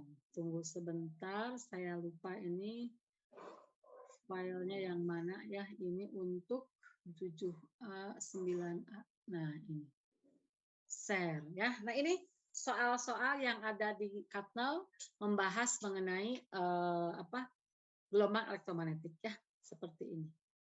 Ini ada apa? Ini arahnya. Jadi ini gelombang listrik, medan listrik merambat seperti ini. Nah, ini lihat merambat seperti ini. Ini arah vertikal ya gelombang listriknya. Pertanyaannya, kalau gelombang listrik merambat vertikal seperti ini, maka pada daerah CD itu berarti ini ya, CD ke sini nih, daerah ini, kemana arah medan magnetnya itu pertanyaannya ya. Kemanakah arah medan magnetik di titik P untuk gelombang elektromagnetik? Ini untuk medan magnetiknya, ya. Apakah arahnya ke atas sepanjang kawat ke atas, atau ke bawah, ke dalam, atau keluar? Nah, karena yang diamati ada daerah ini ya, C ke D, daerah ini sedang ke atas, sedang begini, maka berarti B-nya ke arah sini. Ya. Ke arah E-nya sedang ke arah atas, kalau di sini ini kan E-nya sedang ke arah bawah. Yang ditanyakan di daerah CD dari sini ke sini, berarti ini ya, E-nya sedang ke arah atas, maka berarti B-nya ke arah masuk ke saya, menuju saya, atau sama dengan di sini dijawab dengan keluar dari bidang kertas, gitu ya. Ini contoh-contoh soal ya, ini silahkan nanti ini saya share ke Anda ya. Jawabannya ini lihat di Katnal bagian belakang sudah ada jawabannya ya, bagi yang ingin latihan. Ini mudah. Nah ini contoh nomor 4 nih. Frekuensi gelombang elektromagnetik A adalah 2 kali frekuensi gelombang elektromagnetik B ya. Untuk 2 gelombang tadi berapa rasio lambda A plus per lambda B-nya dari panjang gelombang dalam ruang hampa ya. Ini berarti kalau frekuensinya 2 kali lipatnya, kuncinya apa di sini? Ini adalah kuncinya adalah ingat bahwa gelombang elektromagnetik tadi dia memiliki kecepatan yang sama ya. Ini gelombang elektromagnetik itu kecepatan jalarnya tetap sama, itu kecepatan jalar dari cahaya itu 3 × 10⁸ meter per detik. Berarti ini gelombang A dan gelombang elektromagnetik B dia V-nya atau C-nya harus sama ya. Dan kita tahu bahwa kecepatan rambat sama dengan panjang gelombang kalikan frekuensi. Nah, maka kalau panjang gelombangnya frekuensinya diketahui yang A itu 2 kali B, maka nanti panjang gelombangnya akan diketahui, panjang gelombang A terhadap P akan setengahnya. Alasannya kenapa? Karena kedua gelombang memiliki laju yang sama. Kenapa kedua gelombang memiliki laju yang sama? Itu karena dia gelombang elektromagnetik ya. Gelombang elektromagnetik itu kecepatan menjalarnya sama, itu kecepatan jalar dari cahaya ya. 3 kali 10 pangkat 8. Ya, demikian ini contoh-contoh yang ada di Katnal, contoh soal bisa nanti buat latihan Anda ya. Saya share soal-soalnya saja ya, selain soal modul tutorial. Untuk yang gelombang mekanik bunyinya pun nanti saya share ya kumpulan soal-soalnya. Ini soal-soal ini khusus tidak terlalu ribet, bukan hitungan yang tidak terlalu jelimet, bukan hitungan yang rumit, karena hanya sekedar untuk mengecek kemampuan pemahaman konsep kita sudah oke atau belum. Gitu ya. Kalau bisa menjawab ini berarti kita sudah memahami konsep-konsep yang ingin dipahami dari referensi kita Katnal ini ya. Ini saya stop juga ya jam 10:08, kita stop yang ini. Itulah pembahasan topik gelombang elektromagnetik beserta contoh-contoh soalnya juga yang ada di Katnal ya. Untuk yang contoh lainnya saya sambil rehat saja ya sebentar ya sebelum masuk ke topik interferensi. Ini untuk yang gelombang bunyinya ini. Ini gelombang bunyi untuk bab 16 ya, ada 1 sampai ini soal-soal konsep saja. Anda bisa jawab ini artinya Anda mengerti konsep yang ada di bab Katnal tersebut sesuai dengan target referensi 2A ya. Ada berapa soal ini? Ada 22 soal. Nanti ini saya share ke Anda. Kalau saya sempat di akhir nanti akan saya berikan juga solusi hasil detailnya begitu ya. Kalau solusi di buku hanya ada solusi akhir, tapi sebaiknya ini menjadi latihan Anda lah begitu ya untuk ngecek bahwa sudah paham belum topik tersebut begitu ya. Lihat di bagian akhir buku Katnal. Semoga Anda semua punya e-booknya ya untuk Katnalnya. Ini untuk yang bab 16-nya. Kemudian ini untuk yang sifat gelombangnya. Mana? Sifat gelombangnya 8A, 8B. Oke, mana ini saya agak 9. Mana? 8, oh ini 8. Ini juga sama. Ini untuk sama-sama bab 17-nya ya. Lihat ini, kalau Anda mengerti artinya minimal Anda tahu ketika baca ini, oh saya ngerti, udah berarti oke, konsep yang target yang harus dipahami Anda paham. Ya. Oke, ini nanti saya share ke Negara Putala ya, soal-soal yang di Katnal ini. Ya, silahkan jawabannya nanti saya pakai ABCD-nya saya kuning sebelum saya kasih tanda kuning aja dulu ya. Oke, terima kasih. Ini untuk topik gelombang elektromagnetik kita tuntas ya. Beserta contoh soalnya yang nanti akan saya share. Jadi gelombang mekanik, gelombang elektromagnetik selesai. Tinggal nanti tunggu, mungkin akan dibagikan oleh koordinator modul tutorial untuk modul 6 dengan topik gelombang mekanik, bunyi, dan elektromagnetik mungkin pada akhir pekan ini ya. Tapi kita tetap akan jalan terus, kita akan masuk ke topik optik fisis ya atau interferensi difraksi.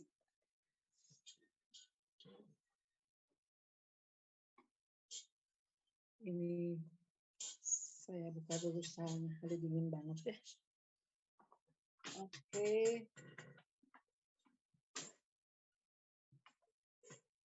Belum tidur dari jam 11 malam, baru tidur tadi jam 5 sampai 5.40. Tidur sebentar lah, setengah jam. Kalau jam 6 saya mengajar kelas 9. Dan barusan sebelum Anda masuk saya tidur 5 menit ya. 9 kurang 5 sampai jam 9. Lumayan. Kita masuk ke topik berikutnya yaitu saya akan mulai dari catatan saya dulu saja ya. Topik interferensi difraksi. Seperti biasa di awal kuliah topik baru saya akan menceritakan tentang kaitan topik sebelumnya dengan yang topik yang akan kita bahas sekarang gitu ya. Dan itu yang paling penting, benang merahnya itu yang harus Anda mengerti ya. Jangan sampai mengerjakan soal-soal fisika dihafal itu berat karena makin banyak PR, makin banyak rumus dan seterusnya. Tetapi pahamilah begitu ya. Kalau rumus mungkin Anda sudah kenal di SMA, yang sekarang di perguruan tinggi ini adalah untuk menangkap benang merah antar konsepnya. Gitu ya. Oke, di sini saya tunggu sebentar. Ini file yang saya buka banyak banget ya. Gelombang, interferensi difraksi, interferensi difraksi. Oh, ini udah. Oke. Nah, ini ya. Ini catatan tulisan tangan saya seperti biasa ya, nanti akan diperbagus mungkin contoh soal ada di slide ya. Ini saya perbesar dan saya tampilkan pointernya. Oke, saya tidak menampilkan video ya Hadi ya. Kita masuk ke topik interferensi difraksi. Ini lihat ya, cahaya sebagai gelombang elektromagnetik. Artinya apa? Bahwa teori gelombang elektromagnetik itu dapat menjelaskan tentang cahaya. Anda kalau mau lebih, jadi begini, fisika ini kita bukan bicara hoax ya, ini bicara tentang perjalanan sejarah. Jadi apa bedanya sejarah perjuangan Indonesia misalkan dengan dengan sejarah fisika itu sama saja karena ini kan ini kisah nyata real bahwa sebelumnya kita tidak bisa menguraikan membahas cahaya dengan menggunakan teori gelombang elektromagnetik ya. Jadi gelombang elektromagnetik itu adalah gelombang yang merambat ya, sesuatu getaran yang merambat di mana getaran merambat tadi membawa medan listrik dan medan magnet begitu. Nah, tiba-tiba cahaya itu adalah sebagai sebuah gelombang yang mengandung listrik dan magnet. Ini bayangkan tidak nyambung sama sekali begitu ya. Tetapi ketika sudah merumuskan tentang persamaan gelombang elektromagnetik, ternyata konsep cahaya, fenomena cahaya yang kita rasakan sehari-hari, kita mendapat cahaya dari matahari ke tubuh kita, misalkan ke permukaan bumi, dan dengan cahaya tersebutlah kita menjadi hidup karena ada energi ya, energi matahari di kutub, bayangkan itu energi kurang yang kurang menikmati matahari begitu. Nah, kita bisa mengerti bahwa cahaya ternyata bisa diterangkan menggunakan konsep ini. Artinya tadi sudah saya katakan bahwa cahaya tampak magic hibunio dari matahari itu dia membawa energi listrik dan magnet begitu ya. Dan ini padahal sebelumnya kita membahas cahaya tidak menggunakan konsep ini. Kita lihat ke sejarah ya. Sebelumnya kita menggunakan teori cahaya ini dijelaskan dengan teori Huygens ini ya. Jadi sebelum teori gelombang elektromagnetik, cahaya dijelaskan oleh teori Huygens ini. Apa itu prinsip Huygens? Jadi prinsip yang sebelumnya ya, tentang muka gelombang. Jadi kalau misalkan ini ada ada sebuah titik sebagai sumber cahaya, maka titik tersebut ini dia nanti akan mengeluarkan muka gelombang yang berikutnya, begitu ya. Setiap partikel itu adalah sebagai sumber dari gelombang, maka ada muka gelombang ya. Nah, prinsip Huygens ini adalah semua titik-titik pada suatu muka gelombang, misalkan di sini titik satu ya, titik sumber gelombang sini titik satu, maka inilah muka gelombangnya. Ini muka gelombang pertama, ya. Ini muka gelombang kedua dan seterusnya. Antara muka gelombang dengan muka gelombang berikutnya itu adalah satu panjang gelombang. Ingat ya di efek Doppler saya sudah menjelaskan ini tentang muka gelombang, ya. Muka gelombang itulah titik-titik yang titik-titik dari gelombang yang memiliki fasa yang sama. Nah, ini misalkan ini muka gelombang 1, muka gelombang 2, muka gelombang 3 ya. Nah, muka gelombang ini dengan muka gelombang ini adalah beda fasanya adalah satu panjang gelombang ya. Ini pun sama ya. Nah, itu jadi awalnya konsep cahaya itu diterangkan pakai konsep Huygens ini ya, prinsip muka gelombang. Ya.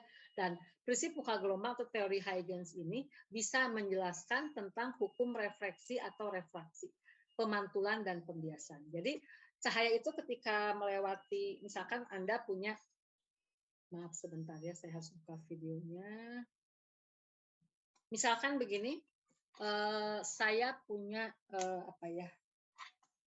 kertas aja, misalkan begini. Ini udara, di bawah ini adalah permukaan air kolam misalkan begitu ya. Kita tahu efek fenomena yang kita amati adalah ketika ada cahaya masuk, maka nanti misalkan kita ke dalam cahaya tadi, di dalam kolam tadi kita masukkan batang pensil lah begitu. Kita akan melihat bahwa batang pensil itu seolah-olah menjadi miring ya, menjadi menjadi patah, bukan miring, patah. Kita akan melihat nanti pensil tadi, batang tadi akan terjadi patah di permukaan bola tadi ya. Dan di YouTube juga saya bisa melihat kayak semacam apa ya, seolah hal aneh gitu, hal mistik bahwa ada orang menjadi patah gitu ya. Kemudian dia di kamera gitu. Kalau bukan patah. Karena apa? Ini kerapatan udara, ini kerapatan air. Masing-masing punya kerapatan, medium ini memiliki kerapatan beda-beda begitu ya. Nah, ketika cahaya melewati kerapatan yang udara dengan kerapatan yang misalkan ini air atau kaca gitu, dia akan memiliki perubahan. Apa yang berubahnya? Itu yang akan kita lihat ya. Nah, dengan menggunakan prinsip muka gelombang ya, sifat cahaya yaitu mengalami pemantulan dan pembiasan itu bisa dijelaskan. Tetapi nanti yang lain-lainnya tidak bisa dijelaskan pakai konsep Huygens ini. Sifat cahaya yang lainnya dia bisa dijelaskan pakai konsep teori gelombang elektromagnetik ya. Masuk yang hari yang sudah saya tampilkannya spektrum gelombang elektromagnetik ya. Nah, sekarang untuk sekedar ini kita menggunakan prinsip prinsip Huygens saja ya tentang muka gelombang. Oke, kita lihat sini ya. Ada sinar datang ya, sinar datang. Ini adalah muka gelombang. Muka gelombang itu apa? Titik-titik yang memiliki fasa yang sama. Saya harus balik dulu ke sebentar ini ke mana ya? Ke layar sebentar. Anda mengerti sambungannya. Saya pasang dulu jambotnya ya. Lupa tadi saya bekas di kelas sebelah malah dicabut. Mana. Ini. Oke, ini saya ke jambot dulu. Oke, saya pakai layar yang ini ya, bisa dilihat ya di layar Anda ya. Papan jambotnya misalkan seperti ini ya. Kita kan sudah membahas ya gelombang. Ini misalkan ada sumber gelombang.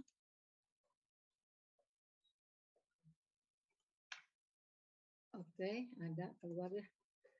Kita sudah membahas kan gini ya, ini misalkan sumber gelombang. Mana? Nah, sumber keluar ya. Maaf, saya belum lancar untuk menggunakan ini apa Wacom ya. Ini sumber gelombang sini. Maka nanti kan dia akan melahirkan ini muka gelombang ya gitu. Nah, gitu ya. Lihat di anggap aja gini saya ambil kalau ini untuk gelombang gelombang ini muka gelombang ya. Nah, gitu. Kemudian ini adalah jarak antar muka gelombang. Ini jarak antar muka gelombang ini adalah lambda ya. Nah, gitu ya. Ingat muka gelombang ini sumber gelombangnya nih, sumber. Ini sebagai sumber gelombang. Oke. Nah, muka gelombang itu artinya kalau saya bergambar keseluruhan ya, kalau ini muka gelombangnya bunyi, berarti ini adalah kalau sumber gelombangnya adalah bunyi, ini adalah muka gelombang berbentuk bola. Kalau ini sumber gelombangnya air ya, air yang kita kasih batu itu ya, maka nanti ini kan akan ada riak-riak. Maka ini adalah sebuah lingkaran saja, begitu ya. Ini tidak saya gambarkan lengkap, nggak apa-apa ya. Nah, ini muka gelombang itu artinya titik-titik yang memiliki fase yang sama ya. Dan ini katakanlah ini dengan ini beda fase sebesar panjang gelombang ini. Jaraknya satu panjang gelombang ya. Nah, kemana arah rambat gelombang? Ini tegak lurus ke sini. Saya kasih tanda dengan warna misalkan hijau. Inilah arah rambat gelombang. Nah, begini. Ini arah melambat gelombang ya, tegak lurus. Nah, ini muka gelombang ya, permukaan gelombang ya. Ini kan kalau makin jauh dari sumber ini kan nanti kan tidak lengkung, datar saja. Ini disebut sebagai muka gelombang, ini disebut sebagai arah rambat gelombang. Nah, arah rambat gelombang ini yang disebut sebagai sinar. Nah, maaf ya. Ini adalah disebut sebagai sinar. Maaf ya, tulisannya jelek ini pakai Wacom. Ini adalah sinar. Sinar ini adalah arah rambat gelombang dan ini muka gelombang. Ya, muka gelombang ini artinya dia memiliki fasa yang sama. Muka gelombang 1, muka gelombang 2 ini artinya beda fasa sebesar lambda. Ini adalah sinar. Sinar adalah tegak lurus terhadap muka gelombang tadi. Oke. Nah, kemudian kita pindahkan ke permukaan air. Misalkan di sini si gelombang tadi ini di udara, tiba-tiba di sini saya ambil yang arah ke sini ya, yang arah ke sini. Yang arah ke sini. Nah, begini. Tiba-tiba di sini kita menemukan permukaan beda indeks biasnya, beda kerapatannya. Misalkan di sini, nah gini. Di sini misalkan udara,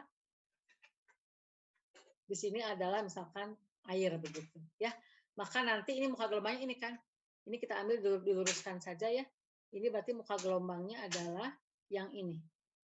Ini muka gelombang pertama, ini muka gelombang kedua. Maaf. Nah, maaf ya. Makin berantakan. Beginilah analogi bikin saya ribet. Oke, nggak apa-apa ya. Berarti ini muka gelombang, ini muka gelombang, ini muka gelombang lagi ya. Jadi ini kalau jauh dari sini ini kan akan datar. Tapi kan ini datar, ini datar. Disebut sama ini datar, ini datar. Nah inilah sinar, ini sinar. Nah ini berarti jarak antar panjang gelombang yang ini ya. Ini adalah satu panjang gelombang. Ya, ini adalah sinar. Sinar tuh sinar datang, katakanlah gini, kasih tanda I ya. Nah, ini artinya ini air, ini indeks biasnya berbeda ya. Ini disebut dengan garis normal ya. Anda mungkin ingat di SMA sudah belajar tentang indeks bias ya, permukaan air atau saya si warna kuning. Di sini berarti ini adalah garis normal, itu adalah garis yang tegak lurus terhadap bidang pertemuan. Kalau ini udara ya. Ini air, maka ini adalah bidang batas udara dan air. Ini yang hitam ini adalah garis batas udara dan air ya. Normal itu adalah ini normal, itu tegak lurus terhadap bidang batas tersebut. Nah, itu ya. Nah, ini sinar datang tadi ya, ini sinar datang itu apa? Arah peramatan gelombang sebut dengan sinar. Ini memiliki sudut terhadap normal ini. Bisa diikuti? Halo, bisa diikuti? Halo? Bisa. Oke, terima kasih. Nah, ini ya. Nah, ini. Ini yang Anda apa sebagai sudut datang waktu di SMA dulu ya. Ini indeks bias udara, ini indeks biasnya yang bawah misalkan kaca atau air, maka ini sudut datang. Nanti di sini ketika indeks bias besar dia akan dibelokkan mendekati sudut normal. Jadi apa? Saya menggambarkan ini mau menjelaskan bahwa bagaimana kaitan muka gelombang, panjang gelombang dengan arah rambat gelombang yang dalam topik sekarang kita mengenalkan istilah sinar. Istilah sinar ini adalah ini garis ini atau garis ini yang menunjukkan arah perambatan gelombang ya. Nah, ketika sinar ini menumbuk permukaan yang berbeda, ini udara misalkan ini air atau kaca, maka nanti di sini kita akan mengalami pembelokan dari sinar tersebut. Nah, saya mau gambarkan bahwa sinar itu yang ini sinar, ini pun sinar. Nanti Anda di dalam hukum refraksi atau pemantulan atau pembiasan kita mengenal sudut datang. Sudut datang adalah ini. Jadi gambarkan dulu bidang batas antara udara dengan air, kita beri sumbu tegak, maka sinar tadi lihat ini sinar titik ini pas di perbatasan sini, maka berikan tanda tegak lurus ini sebagai garis normal, maka I dikatakan sebagai sudut datang. Nanti ketika indeks bias ini lebih besar dari indeks bias udara, dia akan dibelokkan mendekati sumbu mendekati garis normal. Oke, ingat ya, nyambungnya di situ ya. Konsep ini dengan konsep yang refraksi pemantulan pembiasan dalam bidang batas antara dua medium yang berbeda. Paham ya? Halo? Bisa diikuti? Tolong berbunyi. Oke, terima kasih. Saya lanjut ke sini. Saya perbesar kembali ini. Mana ini? Kursor saya kenapa menghilang? Mana.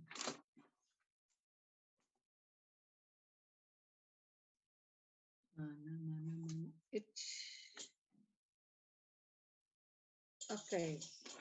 Lanjut ke sini ya. Nah, ini sudah ya, ini yang harus saya gambarkan. Ini sinar datang. Sinar datang hari ini ya apa? Hari garis yang harus terhadap muka gelombang. Ini ada muka gelombang. Ini ada muka gelombang kedua, nanti muka gelombang ketiga begitu ya. Nah, jarak antara muka gelombang ini dengan ini adalah panjang gelombang. Saya kasih tanda 1 berarti di medium 1. Misalkan ini medium kaca, maka di sini nanti dia akan berbelok mendekati garis normal si sinar tadi ya. Ini ingat sinar datang. Ini namanya sinar yang dibiaskan. Ini sinar pantul ya, sudut datang sama dengan sudut pantul. Ini sudut datang, yang ini sudut bias ya. Nah, ketika melewati dari udara ke kaca, maka dia dibelokkan mendekati garis normal. Paham ya? Nah, kita lihat ketika di udara, jarak antar muka gelombang ini adalah lambda 1 lambda panjang gelombang di medium udara. Ketika dia dibelokkan, maka di sini dibelokkan ya. Ini nanti banyak seperti ini muka gelombangnya. Ini muka gelombang pertama, ini muka gelombang kedua. Nah, lihat ini adalah lambda 2. Ini jarak antar muka gelombang ketika cahaya tersebut di kaca. Ini jarak antar muka gelombang ketika dia di udara. Jadi ada bedanya. Ini lambda 2 di kaca, lambda 1 di udara begitu ya. Oke, kita lihat perbandingannya ya. Waktu merambatnya, ini gelombang atau cahaya bergerak dari udara ke kaca misalnya pada batas antar muka udara dengan kaca ini, maka gelombang batas antar muka di A, gelombang menjadi memendek atau mengecil ya. Lihat ini pada B itu mana A, B di sini. Tunggu sebentar, mana B-nya? Oke, ini B. Nah, ini B ya. Pada B gelombang merambat hingga C. Jadi yang ini sudah dibelokkan, tapi sinar yang ini, ingat sinar ini sinar ya, sinar 1, sinar 2. Sinar ini dia masih merambat di medium 1. Sinar yang ini sudah berbelok ke medium 2 ya. Nah, di sini lihat bahwa batas antar muka di A gelombang menjadi mengecil, ini di A ya, ini menjadi memendek begitu. Nah, pada B gelombang masih ya, kemudian dia merambat tuh sampai ke C dengan panjang gelombangnya masih ini begitu ya. Nah, kita lihat di sini dengan jaraknya di sini lambda 1, yang di sini lambda 2 begitu ya. Ini sinar yang pertama, ini sinar yang kedua gitu. Nah, kita lihat waktu merambat si sinar itu sama ya, dia merambat dalam waktu yang sama. Sehingga waktu untuk antar muka gelombang 1 dengan muka gelombang 2, ini lihat ini jarak muka gelombang 1 dengan muka gelombang 2, di sini jaraknya adalah C, jaraknya ini C kali delta. Ini waktunya sama ya. Nah, di sini waktunya adalah untuk di medium 1, waktu adalah jarak per kecepatan, meter per sekon. Berarti sini sama dengan lambda 1 per V1. V1 adalah kecepatan rambat sinar tadi di udara, di medium 1. Nah, nanti di medium 2, ini waktunya akan sama ya. Si sinar yang ini, dia sudah merambat di medium 2. Ini waktunya sama. Jadi ini lambda 1 per V1 untuk yang gelombang ini. Yang ini masih di sini, ya, si ini masih di sini, yaitu ini. Si yang sinar 2 sudah masuk ke sini, yaitu ini lambda 2 per V2. Jadi ini sama karena waktunya sama, ya. Dia nyampe ke sini, dia nyampe ke sini, itu waktunya sama, ya. Karena waktu sama, perbandingannya seperti ini, maka kita bisa nyatakan dengan lambda 1 per lambda 2 sama dengan V1 per V2. Jadi kecepatan dengan ini laju cahaya dengan panjang gelombang sebanding ya, di medium 1 V1, di medium 2 V2. Kalau di sini panjang gelombang lebih kecil, maka di sini pun V2 akan lebih kecil, maksudnya begitu ya. Oke, itu yang pertama persamaan ini. Yang kedua, lihat sudutnya. Lihat ini AC. Ini AC adalah jarak antara ini ya, sinar 1 dengan sinar ini. Ini AC. Maka AC ini sama dengan sin theta 1 yang ini, theta 2 yang ini AC-nya sama. Sin theta 1 sama dengan lambda per AC, sin theta 2 sama dengan lambda 2 per AC juga. Begitu ya, lihat sudut ini. Sin sama dengan sudut yang di depannya per sisi miring, sin theta 2 sudut di depannya per sisi miring. Semoga kelihatan oleh Anda ya. Kelihatan. Kita berimajinasi ya. Oke, di dalam kepala kita. Nah, berarti ini sin theta 1 sama dengan ini, ini sama dengan AC. Berarti AC sama dengan sin theta 1 per lambda 1, AC sama dengan theta 2 per sin theta 2. Atau dibalik ya, sin theta 2 per lambda 2. Yang penting ini AC. AC sama dengan, oke, sama saja ya. Maka di sini artinya apa? Lambda 1 per lambda 2 sama dengan sin theta 1 per sin theta 2. Maaf ya, begitu. Nah, jadi ini jadi kalau di medium 1, V-nya V1, lambda 1, sin theta 1 ini akan sebanding. Kalau di sini lambda 1 kecil, maka V1-nya lebih kecil juga, maka sudutnya pun akan lebih kecil juga. Ya. Oke, berikutnya. Kita lihat sekarang definisi indeks bias. Indeks bias itu adalah rasio kecepatan cahaya di ruang hampa, C ya, ruang hampa C ya. Ingat, gelombang cahaya itu dia merambat di medium itu dengan sama besarnya, itu sebesar C di medium hampa udara C, semua sama 8 kali 3 kali 8. Nah, kita kenalkan indeks bias. Indeks bias itu apa? Rasio atau perbandingan cepat rambat gelombang cahaya di medium di ruang hampa terhadap medium tertentu, terhadap air, di kaca atau di yang lain-lainnya ya. Yang ini adalah kecepatan rambat di ruang hampa atau di udara saja begitu ya. Nah, ini perbandingannya seperti ini. Maka Di medium 1 sama dengan C per V1, di medium 2 sama dengan C per V2. Ya, C-nya sama. C-nya sama. Ini kan di ruang hampa standar 3 kali 1/8, maka C sama dengan N1 kali V1, C sama dengan N2 kali V2. Ini akan sama. Maka kalau kita ambil perbandingan V1 per V2 akan sama dengan N2 per N1. Jadi kita tambahkan lagi. Seperti ini hubungannya. Ya. Sin theta sudut dengan lambda dengan kecepatan semua sebanding kecuali dengan indeks bias ya. Semua ini menjadi kalau V1 per V2 di sini menjadi N2 per N1 gitu ya. Oke, dari hubungan perbandingan seperti ini kita bandingkan ini N dengan sudut, maka N1 sin theta 1 sama dengan N2 per sin theta 2. Ini yang Anda kenal di SMA sebagai hukum pemantulan ya. Hukum refraksi dan pembiasan dan pemantulan ya. Sin theta 1 ini berarti kalau untuk pembiasan berarti ini N1 dengan N2 berbeda. Kalau pemantulan berarti kan dia akan dipantulkan dalam area yang sama. Kalau dipantulkan berarti N-nya N1 N1 ya. Kalau ini N2 berarti dia dibiaskan ya. Inilah hukum refraksi ya.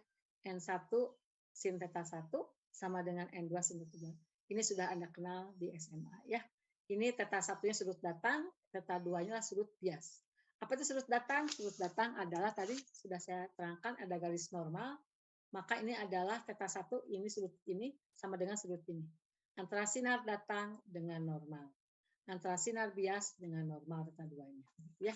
Oke, semoga bisa dipahami ya. Ini selesai. Kemudian kita lihat lagi. Ini ada udara, berarti di udara itu cepat lambatnya C, panjang gelombangnya lambda. Kemudian masuk ke kaca. Di kaca berarti lambda panjang gelombang udara tersebut di kaca. Kaca misalkan berapa indeks biasnya begitu ya, akan kita lihat ini antar mukanya. Maka ini merambat pada waktu yang sama. Berarti di udara lambda per C, sementara di kaca di sini ini kecepatan lambdanya adalah lambda N, lambda di kaca, dan kecepatannya adalah V untuk di kaca ya. Ini C ini lambang untuk dia merambat di udara gitu ya. Maka lambda N sama dengan lambda kalikan V per C ya. Lambda N sama dengan lambda kalikan V per C. Maka ini lihat V per C apa? V per C adalah 1/M. Maka ini 1/M. Maka panjang gelombang di bahan indeks bias tertentu, misalkan di kaca, itu sama dengan panjang gelombang di udara dibagi indeks bias kaca. Begitu ya. Jadi penting sekali ini memahami indeks bias. Ya. Indeks bias adalah perbandingan dari cepat lambat gelombang cahaya di udara terhadap medium tertentu ya. Jadi panjang gelombang di kaca adalah panjang gelombang di udara dibagi dengan indeks bias kaca. Oke. Tambah lagi tuh persamaannya ya. Dari depan sudah persamaan plus berkaitan. Berikutnya adalah kita lihat kecepatan rambat sama dengan lambda per T ya. Ini meter per sekon atau meter kali hertz per sekon ya ini. Maka frekuensi sama dengan cepat rambat per lambda ya. Oke. Nah, lihat frekuensi pada medium M. Tadi kita kan sudah melihat bahwa panjang gelombang di sini dengan di sini berbeda, gitu ya. Kita lihat frekuensinya. Frekuensi adalah ini per ini. Frekuensi di dalam medium sama dengan kecepatan di dalam medium tersebut per lambda di dalam medium tersebut, ya. Nah, kita lihat ini V sama dengan C per N dan lambda N sama dengan lambda per N, ya. Makanya nanti N-nya kita rubah, coret menjadi C per lambda. C per lambda apa C per lambda? C per lambda adalah frekuensi. Ternyata dari hasil ini, kalau ini frekuensi di udara adalah V per lambda, adalah C per lambda, ya. Kemudian frekuensi di medium tertentu hasilnya adalah C per lambda lagi. Berarti artinya apa?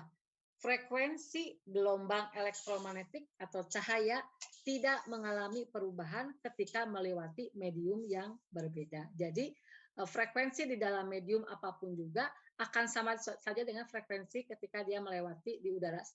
Jadi frekuensi di setiap medium adalah sama. Ingat ya. Jadi ketika kita menemukan ini udara, air, kaca atau apapun juga dan cahaya merambat ke situ, maka sepanjang perambatan udara, kaca, air seterusnya frekuensi dari gelombang cahaya adalah tetap sama. Ya, cahaya adalah gelombang elektromagnetik. Yang lainnya berubah. Panjang gelombang berubah, kecepatan berubah, kemudian apalagi panjang gelombang berubah, kecepatan berubah, sudut datang, sudut pantulnya, sudut biasnya berubah dan seterusnya. Yang kekal, yang sama adalah frekuensinya. Oke, semoga bisa dipahami ya. Berikutnya lagi ini bagaimana beda fase antara dua gelombang yang ketika melewati medium yang berbeda. Misalnya ini ada sinar yang sama ya, sinar panjang gelombangnya sama adalah lambda ya, ini keduanya lambda. Yang satu melewati kaca, yang satu melewati misalkan plastik. Jadi masing-masing kan memiliki indeks bias berbeda. Apa yang terjadi dengan gelombang tersebut? Tadi di sini apa? Ketika gelombang cahaya melewati, ketika gelombang elektromagnetik melewati bidang batas yang berbeda, maka panjang gelombangnya bakal berubah ya, kalau frekuensi sama begitu. Nah, sekarang bagaimana kita bandingkan melewati medium kaca, melewati medium misalnya ini plastik begitu. Apa yang terjadi? Maka kedua sinar tersebut akan lihat ini si mediumnya sama ya, panjangnya L, hanya beda indeks biasnya saja. Berapa jumlah panjang gelombangnya ya? Kalau di sini kan jumlah panjang gelombang sama, kenapa panjang gelombangnya sama? Jadi misalkan ada medium ini 10 meter, tinggal dibagi panjang gelombang, maka ada sekian gelombang. Nah, gelombangnya kita masukkan, ini panjangnya sama ya, ini misalkan kaca, ini misalkan plastik itu, maka jumlah gelombangnya di medium 1 adalah L dibagi panjang gelombangnya ya.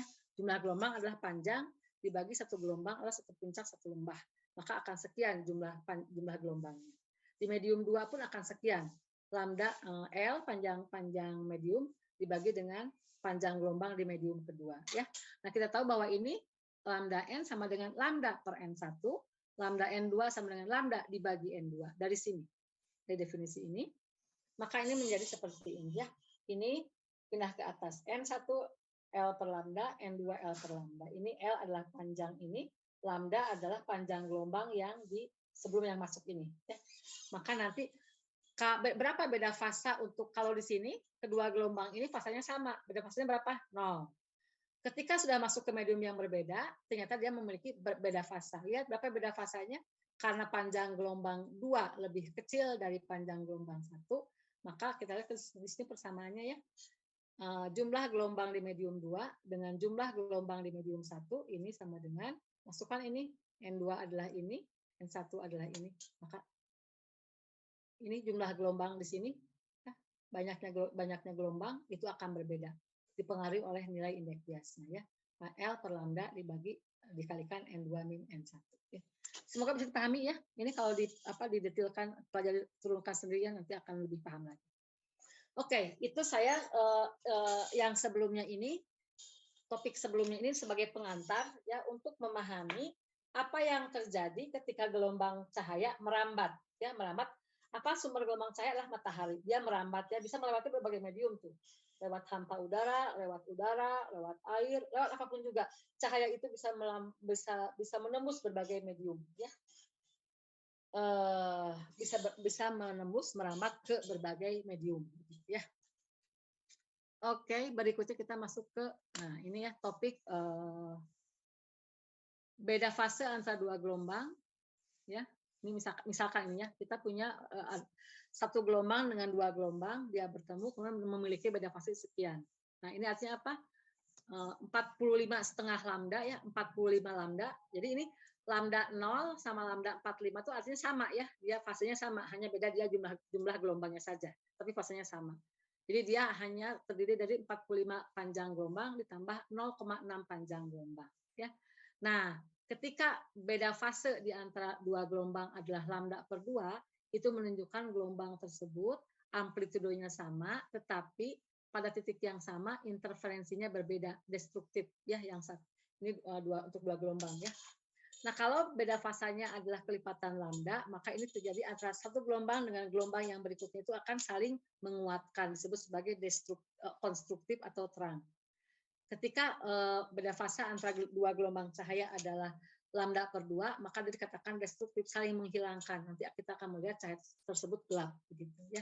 Ketika di sini beda fasanya di sini adalah 45 lambda, berarti kan sepasa ini akan terang, tapi ini ada kelebihannya 0,6 lambda. Ini berarti 0,6 lambda itu lambda per 2 lebih sedikit. Berarti di sini kita akan melihat cahaya yang berwarna remang-remang begitu ya.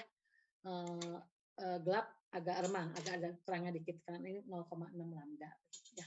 Oke, itu ketika membedakan antara beda fase antara dua gelombang cahaya. kaitan dengan warna yang kita lihat ya. Ketika kelipatan lambda maka kita akan melihat terang karena interferensi konstruktif. Ketika setengah lambda beda fasenya kita akan melihat gelap. Ketika 0,6 lambda kita akan melihat gelap agak remang dikit, terang dikit ya. Itu interferensi ya, artinya apa? Kita topik di sini tuh kita akan membahas mengenai interferensi difraksi dari gelombang elektromagnetik ya. Kalau kita pada pembahasan gelombang mekanik, interferensi difraksi pada gelombang mekanik kita penerapannya adalah kita membahas tentang bunyi ya.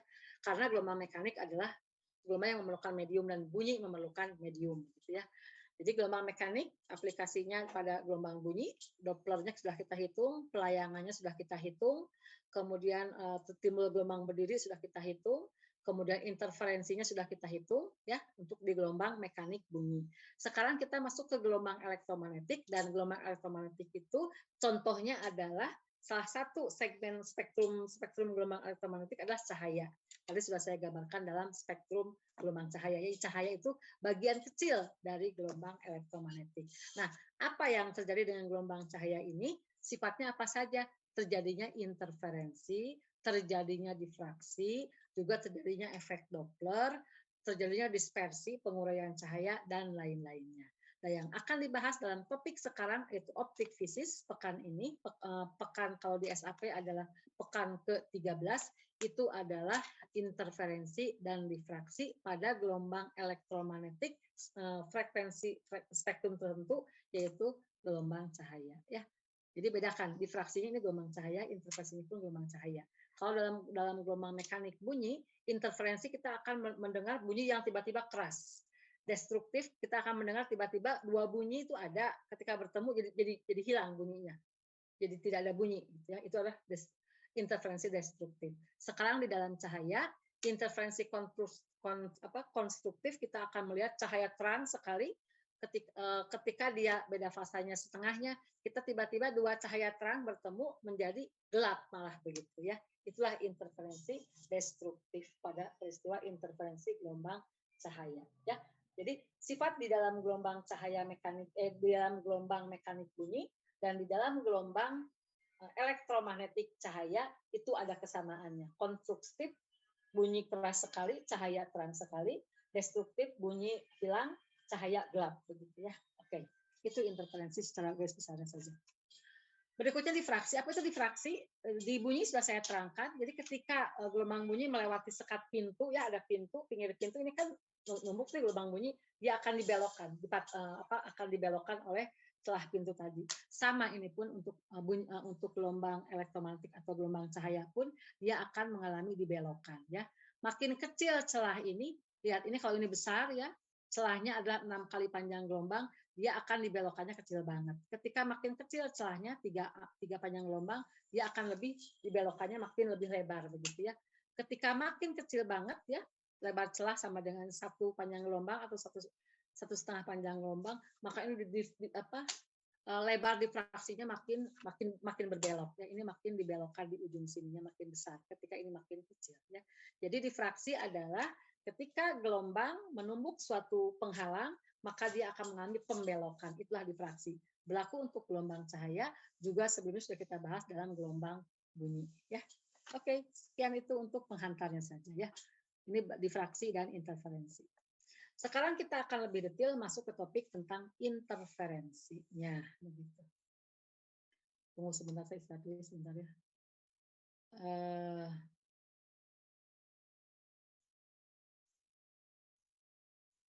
Oke. Sebentar saya istirahat. Tenggorokannya rada. Sebentar.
Kita lanjutkan kembali.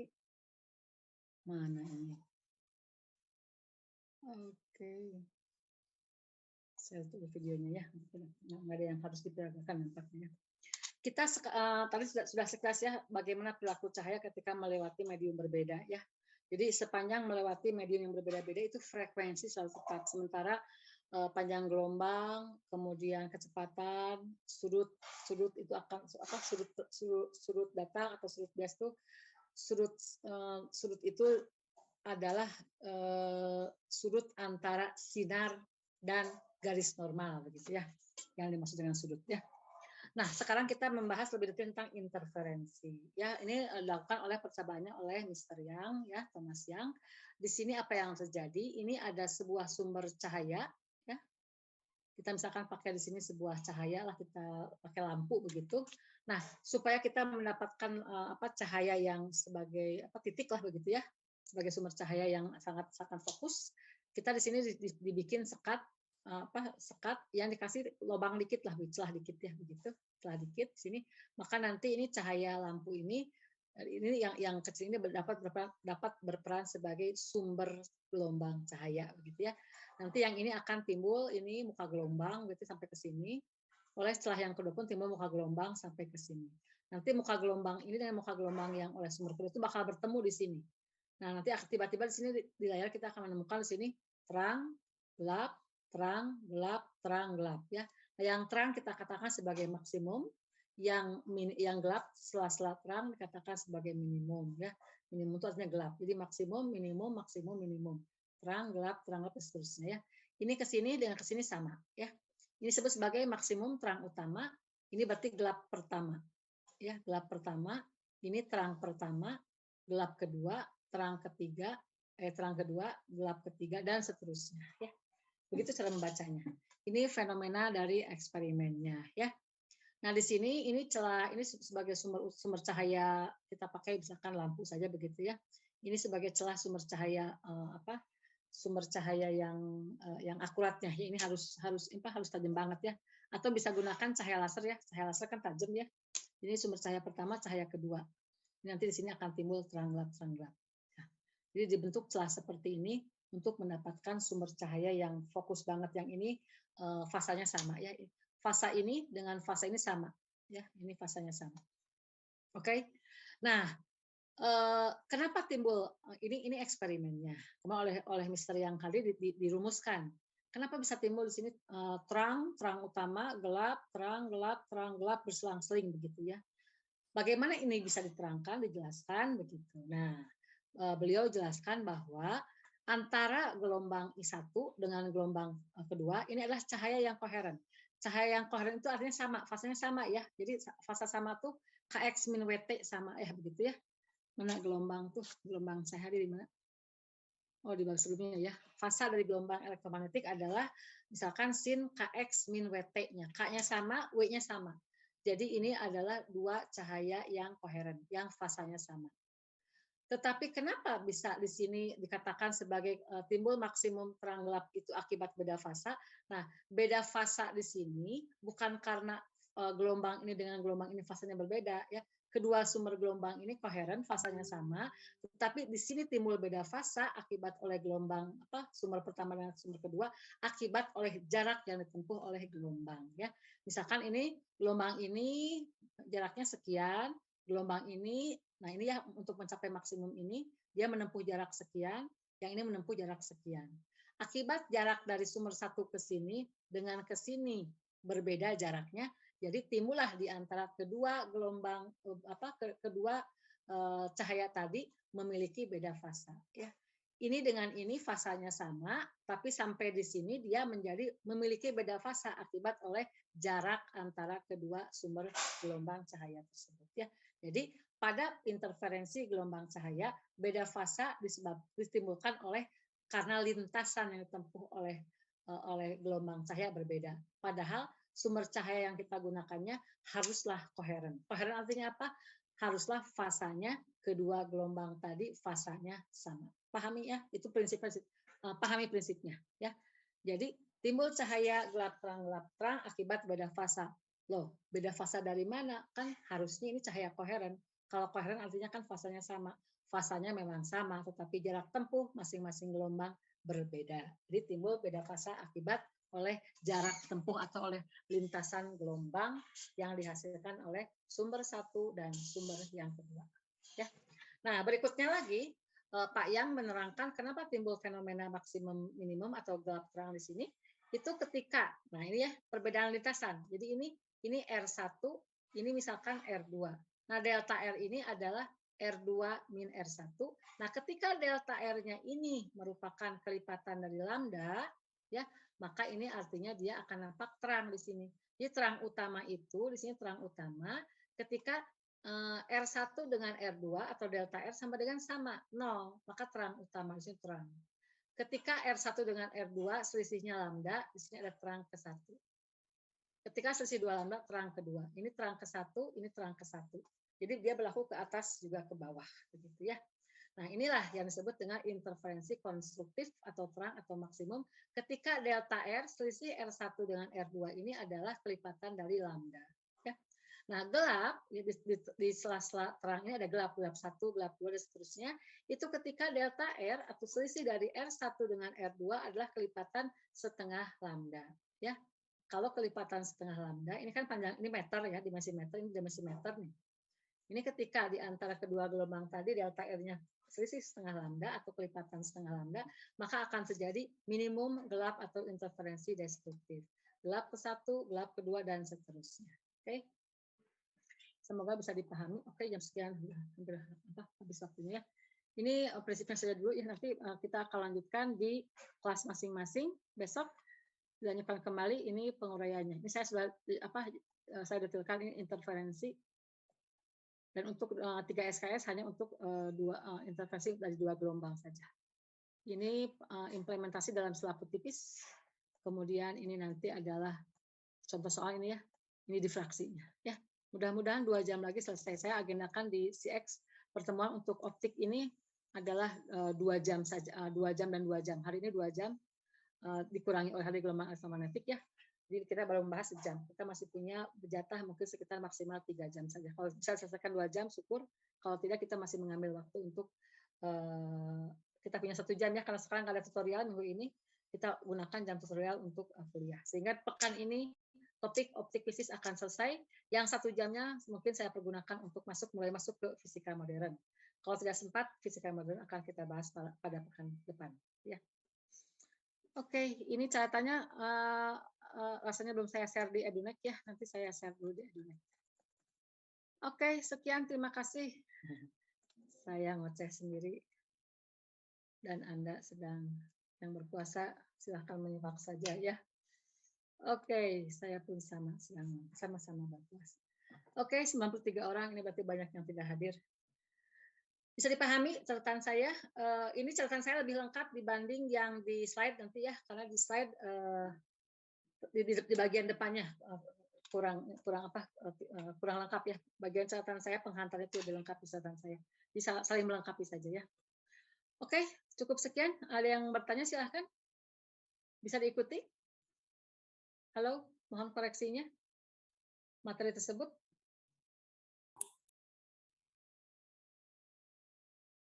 Bisa ya. Oke, sekarang sudah jam 10:56. Tadi kita masuk jam 10 lewat berapa ya? Anda masih lama sekali tadi. Yang RBL hari sudah saya bahas ya, sambil teman-teman menunggu teman Anda datang lebih banyak, saya sudah bahas tentang RBL, baru sekitar global, aturan main dan seterusnya, belum ke pembahasan teknis ya, bagaimana merancang induktornya tadi. Nanti kita sediakan waktu kalau Anda sudah menyiapkan desain untuk induktornya ya. Ada yang ditanyakan?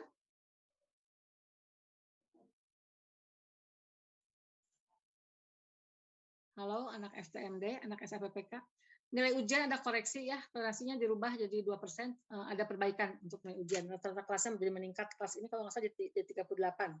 Dari 35 ke 38, kelas yang satunya lagi dari 20 sekian, naik lah pokoknya jadi naik sekitar 2-3 poin. Ya, rata-rata kelasnya, jadi nilai Anda pun akan ada perubahannya. Nanti saya perlihatkan ketika jam kelas masing-masing saja ya, saya perlihatkan, saya intipkan saja. NIM sama nilai perubahan lainnya bisa Anda lihat ya.